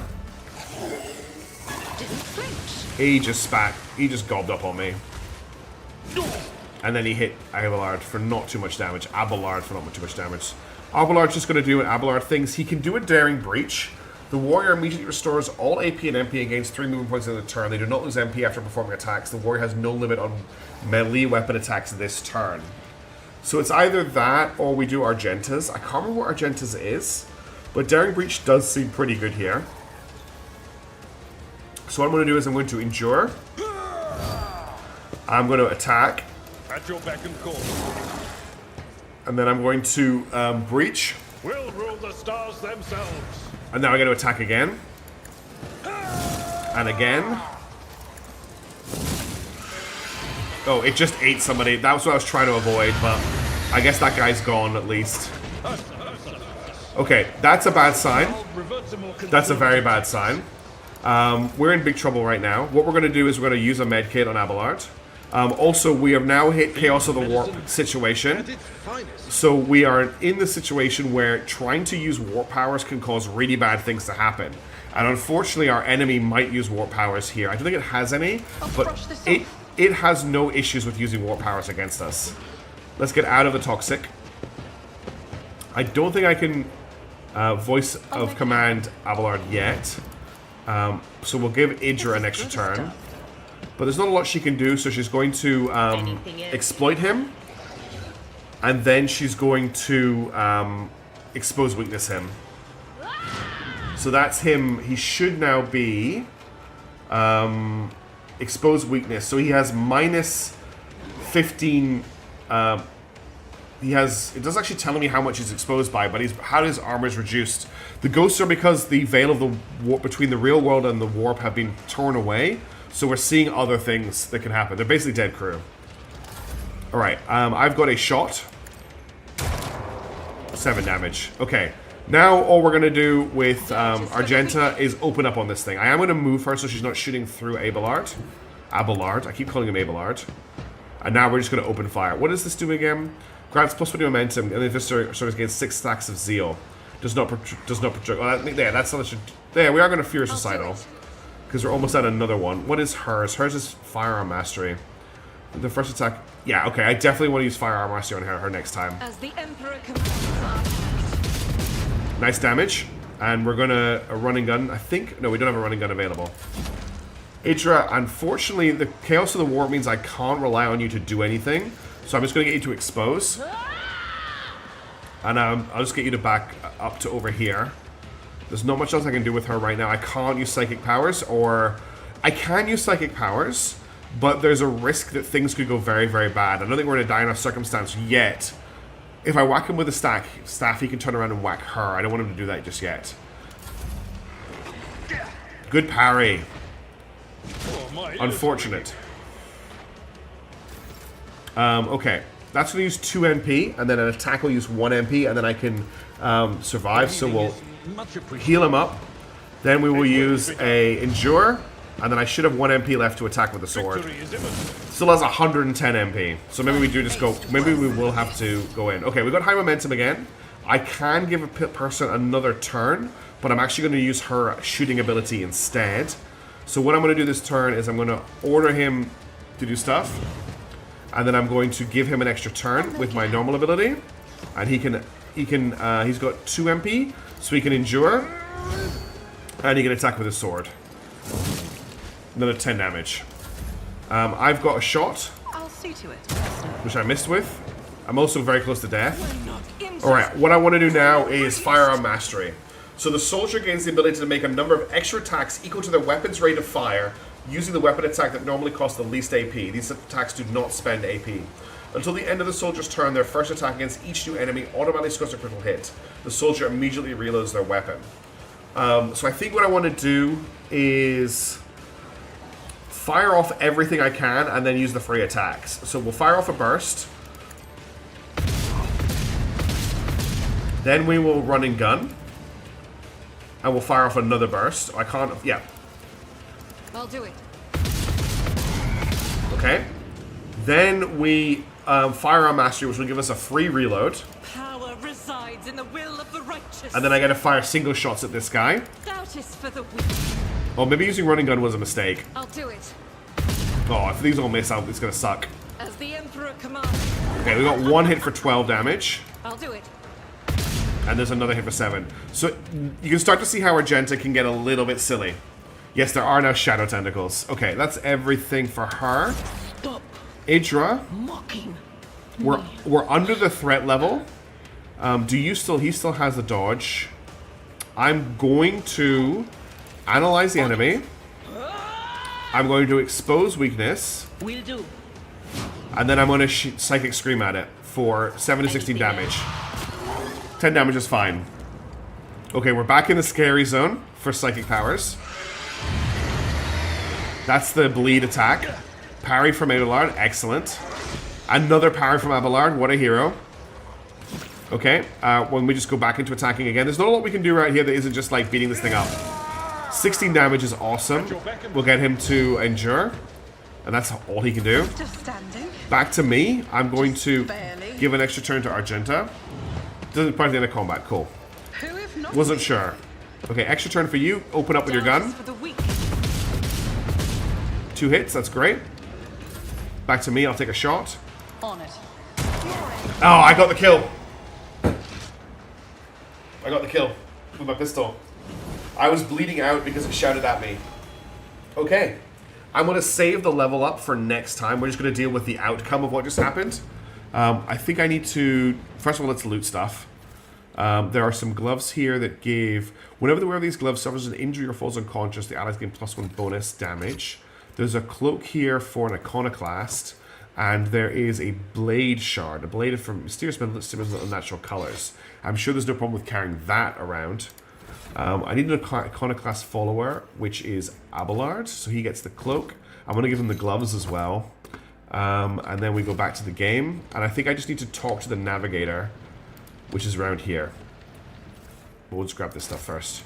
I think it's these guys here. And yeah, Master Helms and Ravo. This is the guy I need to speak to. He's dead. He sacrificed him. Ravo, Master Helmsman. Systems status report. By the Emperor. It's the Seneschal. Living and breathing. Well, there's a tricky question. The old place is so overgrown with foul wickedry. We'll be scrubbing it off the vid screens for throne knows how long. Just killing a Chaos Spawn is such a huge deal for average humans in this universe. Like, we should have all been slaughtered by that thing. We need to re-establish contact with the Navigator Sanctum. It is our only chance of escaping from the warp. Your words seem to knock the officers out of their stupor, and the air around you fills with voices and commands being issued. You hear someone sobbing, one of the survivors buckling under the stress. Abelard cuffs the crying officer without even looking. Restore the Vox channel to the Navigator's Sanctum. Ready the crew. Prepare for translation to real space. You may call me superstitious, but translation is not a good time to disregard rules. You are the only one who speaks for House von Valancius. You may not be the Lord Captain, but you, fair enough, Lancia, deserve to take her place in the ritual that is about to commence. I'm ready, begin the ritual.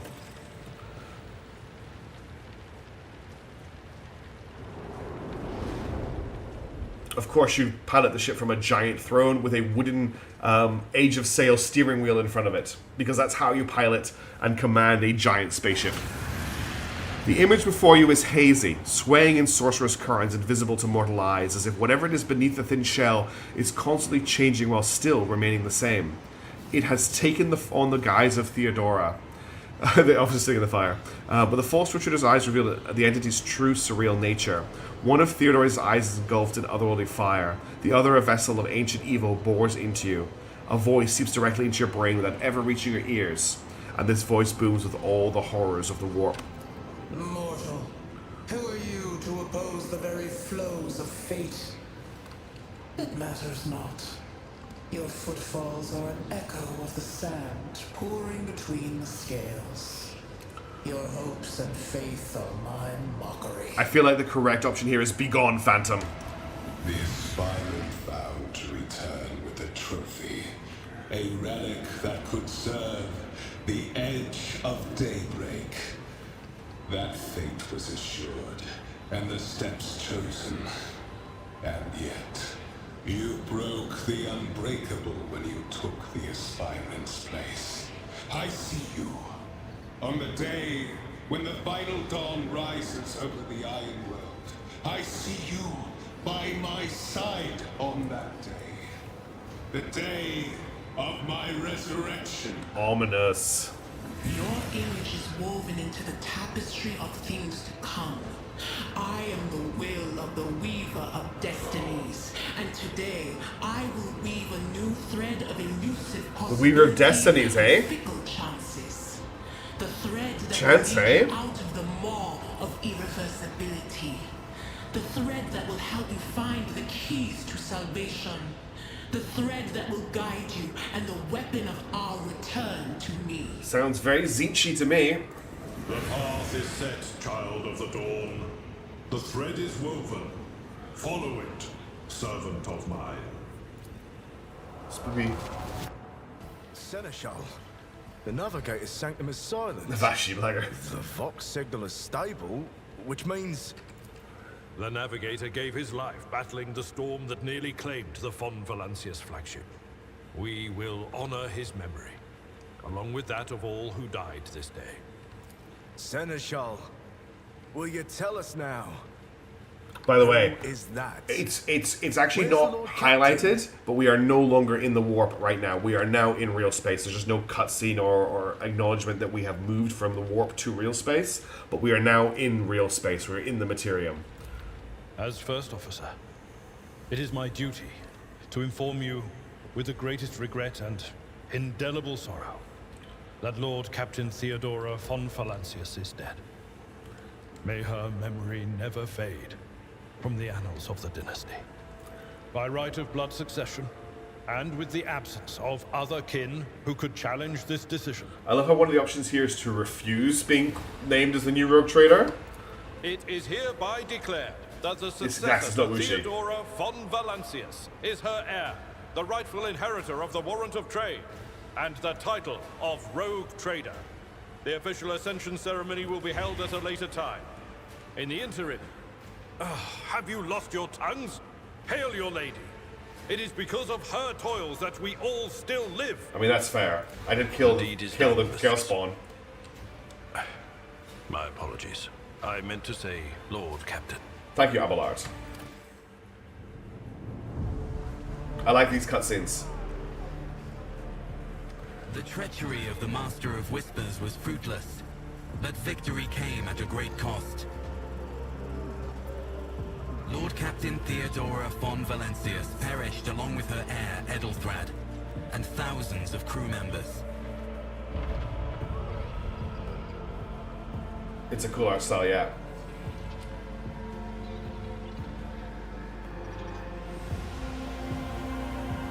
Yet hope remained. For the second in line to the Rogue Trader dynasty survived. To hang the ancestral banners once again and exact vengeance on the enemies of House von Valancius and humanity. That is our ship.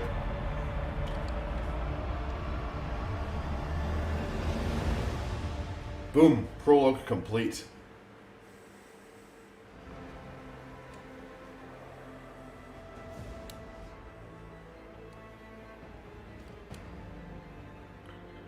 Come on, you can do it, game. You can load. There we go.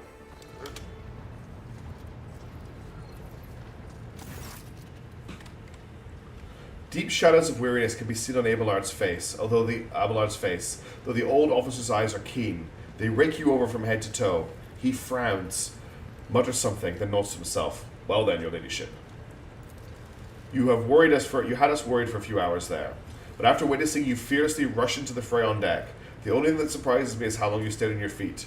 The strength only left you once the fighting was over. Such fortitude is most admirable in the Lord Captain.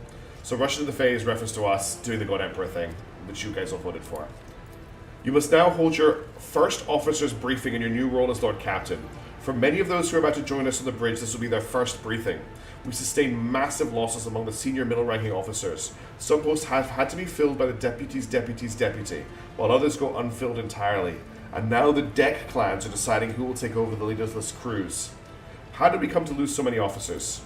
It appears the heretics were deliberately targeting the vessel's command. They knew exactly whom they were looking for and where they could be found, which is unsurprising, given their informant on board was our own Masters of Whispers. What is the agenda for the meeting? Reports on the condition of the ship and crew. The Lord Captain is not usually drawn away from her important affairs to attend to such routine briefings, but this is a unique situation. I am still receiving updates from across the ship, and they are not encouraging. Getting this bird to fly could take a gargantuan effort, even so far as you personally negotiating with the authorities of the system we are currently in. So prepare to hear a bevy of complaints and excuses, your ladyship. Take this opportunity to get a good look at the officers who work 6 decks away from the bridge, and they in turn will have the honour of beholding the visage of their Lord Captain. I'm ready to start there. I'm not going to push him about not calling me Lord Captain. I'm not going to talk about Voidgar. Actually, have you succeeded in tracking down Voidgar? No, Lord Captain. In all the commotion, his trail went cold. Our people are still on the hunt for him, and any mutineer she would be skulking the ship's many corridors. But frankly, I'd be surprised to hear that we are not now one shuttle short. I'm afraid that it'll be some short time before he answers all that he has wrought. I'll say I'm ready to begin the briefing. I'm not going to complain about not wanting to be a rogue trader. With a gesture, Abelard relays the order to the adjutants at the far end of the magnificent chamber. Here's all of our officers, including a tech priest. A dozen pairs of eyes bore into you, the expressions revealing restraint, joy, curiosity, and wariness. Attention officers, you have been granted an honor. Lord Captain von Valencius will conduct today's briefings, and our most gracious Lord Captain is ready to hear your reports. I'm not going to yawn at them, that seems very rude, so perhaps you would introduce those presents, Abelard. As you wish, your ladyship. Victus Suri Otta of the Tolman line, our new Voxmaster. It is an honor to serve you, your ladyship. Aboard this vessel, you have at your command thousands of crew members and hundreds of officers and section chiefs.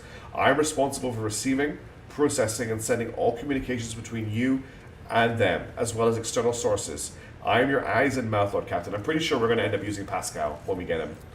Beside her is Ravor, the master helmsman. He steers our ship along the course set by the Lord Captain and monitors the void around us, to ensure that we don't stray into an asteroid field or a pirate trap. The throne can indeed rotate, yes. The bearded man with pale, almost transparent skin, large dark circles under his eyes, and a dour expression that seems hardwired into his face gives a sullen nod. Hail, Lord Captain. This here ship's as good a home to me, so rest assured she's in safe hands. I'll die before I let her come to any grief. And lastly, our high factotum, Janice Danarak, who oversees supplies, procurement, and the general material well-being of the ship. High factotum Janice Danarak, dressed in an embroidered jacket, the heavy-set man with oiled hair offers I'm too tired. Obsequious smile, I can't say it, and bows. It is an honor, your ladyship. You may trust me with all matters concerning your comfort. Everything will be done to the highest standard. In the second row, we have 3 officers charged with overseeing the ship's vital functions. The Master of Ordnance is responsible for artillery, the Infernus Master and crew work to prevent and extinguish fires, and lastly, the Drive Master, servant of the Omnissiah. The 3 officers salute you, the Infernus Master with confidence, the Master of Ordnance nervously, and the Drive Master with a salute resembling a dance, involving the complicated manipulation of all of the Tech Priest's mechadendrites. Is that everyone? Unfortunately, our Choir Master, the esteemed Zachary Weiss, head of the Astropath section, is unable to join us. He's in charge of communications with distant star systems. Master Weiss has been in a trance for some time now. Thank you, Nafri. It's just because I'm tired.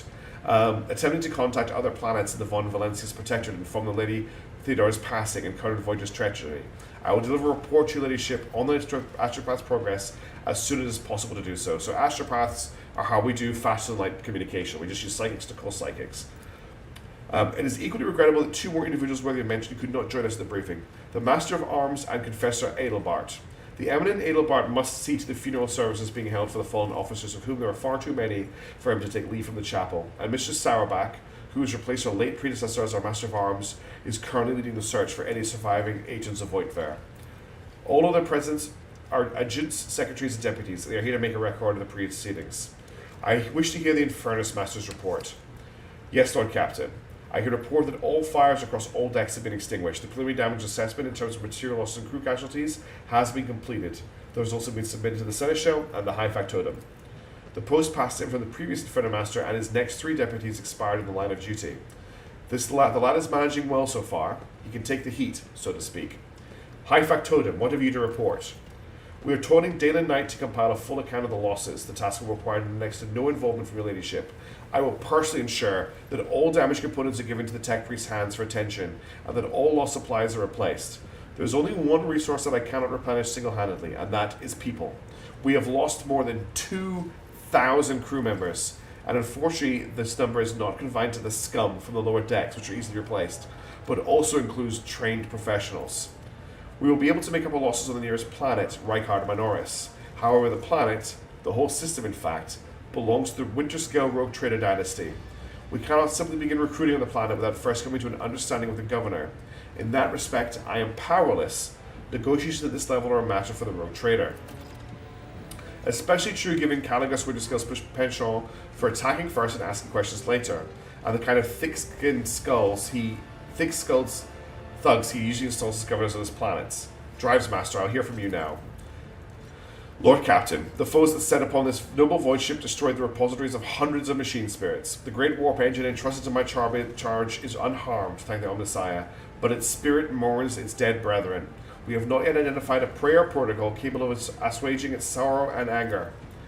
With great sorrow, I must also report that the Engine Seer Prime, Overseer, and spiritual authority of all tech priests on board fell in battle. The Magos was betrayed by the little flesh that remained part of him, a most terrible loss. There is no one among my comrades aboard whose experience and comprehension of the sacred protocols equals that of the fallen Magos. We require a replacement as soon as possible. I see, thank you.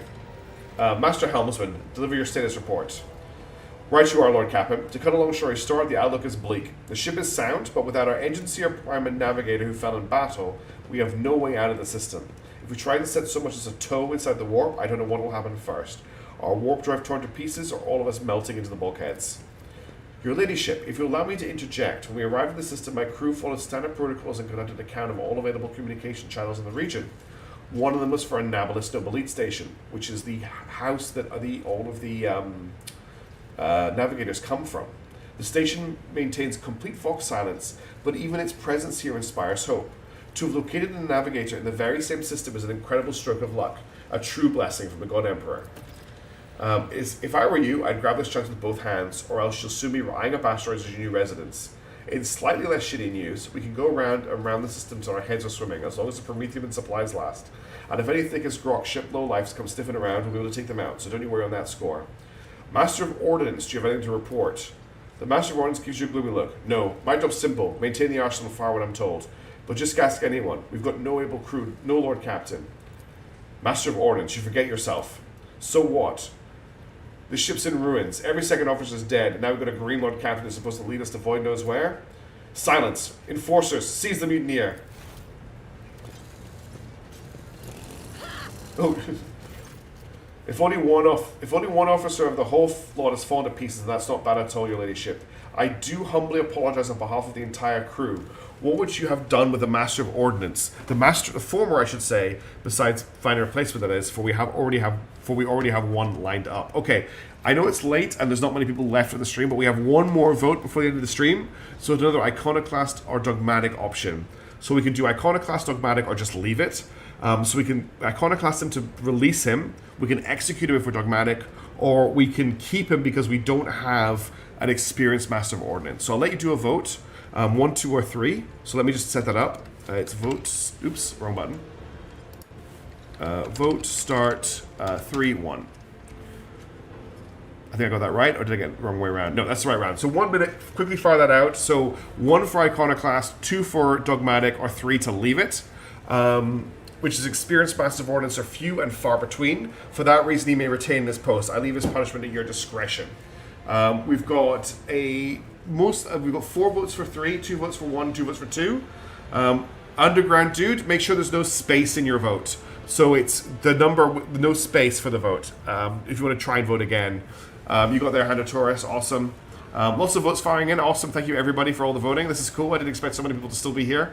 Now that I'm getting very, very tired. We will be wrapping things up pretty much after this section. But I want to get this done. It's looking like the... actually, no, it's not as big a gap as I thought it was. Votes are kind of mixed. It's still the option for people to get in here. We have how many votes? 18 votes? That's pretty cool. That's awesome, actually. Thank you all for voting. We have 30 seconds or so until the vote finishes. The voting just closed, actually. Okay. So the winning option was option 3 with 8 votes. 7 votes for the Dogmatic option, but this time not being Dogmatic won out. So experienced Master of Ordnance are few and far between. For that reason, he may remain in his post. I leave his punishment at your discretion, Abelard. Unfortunately for me, it is 1:34 a.m. and I have work in the morning. 20 lashes a month for the next 6 months. Deprivation of officers' rations and privilege for the same period, with the option to extend. Record that in his file. Cease your sniveling. You disgrace yourself and your entire clan. Enough. The hysterics are over. Let us resume. The Master of Ordnance stands up, wiping the blood from his broken nose. His face is the picture of shock. What just happens to be dawning on him only now, and then onto the fate he so narrowly escaped. To summarize, we have sustained serious losses in crew numbers, and we require a new engine seer prime and navigator. Is that all that is preventing us from continuing the voyage? Precisely, Lord Captain. But bear in mind this will not be the end of our trials. The ship's systems must be properly inspected for major damage, which can only be carried out at Footfall Station, home to the only dockyard in the sector. But we will never reach Footfall without first solving these 3 immediate problems. What can you tell me about the system in which we currently find ourselves? I see to the Voxmaster on that point. Mistress Tulaman, we are in the Rykard star system, and our voyage here was undertaken on the orders of your ladyship's predecessor. There are 3 inhabited bodies in the system, and our attempts to send Vox messages have produced confounding results. The Navis Nobilate Station has simply failed to answer. It seems to be maintaining total Vox silence. However, we did receive a distress signal from the prison planetoid in the system, and Rykard Minoris itself is not responding to our hails. But what is most alarming is that our augurs have intercepted signals from the surface that seem to indicate ongoing hostilities on the planet. The situation is not very encouraging, but without a navigator, a tech priest, and new crew members, we won't be able to travel anywhere. Therefore, we must go to the planet and the Novus Nobilate Station and find out what is going on. Thank you all for your reports. Dismissed. The assembled officers salute you as one. Phew. Your ladyship, there is one other thing. A confidential match of the utmost importance. What is Witcher Scale doing? Yeah. Abelard hesitates.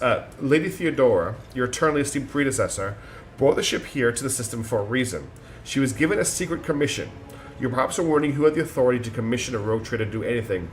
I shall tell you. The Lord Inquisitor, the hand of the Emperor, the chief architect of his will in the Kronos Expanse.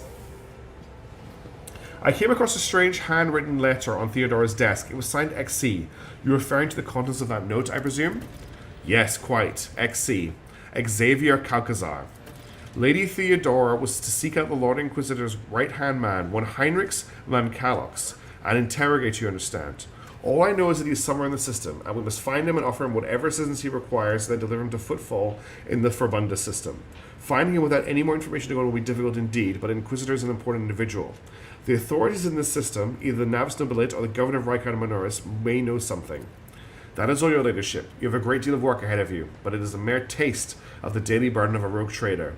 Soon you will take up the reins of the Von Valencia's protectorate. Abelard gives you another scrutinizing look, as if trying to gauge how long you will hold out under this man with problems. His face softens slightly, and it seems as if he is about to offer some words of encouragement. Oh. Idira? Sister Argenta, explain yourselves. The Psyker is suffering some ailment or dark madness. She insisted on seeing the rogue trader.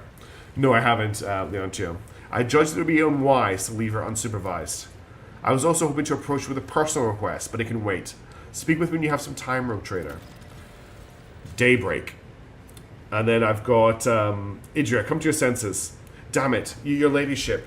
Here's the thing. I was trying to see the immediate future, and it hit me so hard, my head is still spinning. Something very strange is heading our way, and it can't make it what it is, no matter how hard I try. A single word is all I can make out. Daybreak. Or maybe it's dawn. And it's ringing and ringing like an echo, like a bell. But if it's daybreak, why is it so dark? We cannot extract any information of value from a single word. Can you tell us anything else, Mr. Slass? No, not yet anyway. The voices are going berserk, all shouting at once. I can't make sense of any of it. As soon as I know or sense anything, I'll report it, alright? Lord Captain, if you want to take a close look at your future, find me on the bridge, and we can talk. Lady Theodora was well served by my whispers on many occasions, and I'm sure you would benefit from them as well. If there's nothing else of value to report, I declare this briefing concluded. It is time to get to work. Phew, I am so tired. But I wanted to get all of that out of the way so we can just jump into things next time. Okay, so we now are a rogue trader. We have our own ship, we have a crew, and we have a responsibility to get this ship on the move again. So that's what we're going to do in the next stream. So far, things have gone pretty well. We've managed to get through the whole prologue. It is my first playthrough, Leoncio. I've only completed Act 1 of this game before. So I never got through Act 2 or anything part of it. The beginning of Part 2 of the prologue, yeah. You have a part of the ship. Fair enough, okay. We're in a pretty good space. So we're going to end the stream here, and that's where we're going to stop for now. We'll pick this up again next week. I'm just going to make a stream, so we'll call the stream 1 end. And a fancy rotating throne, which is very important to remember.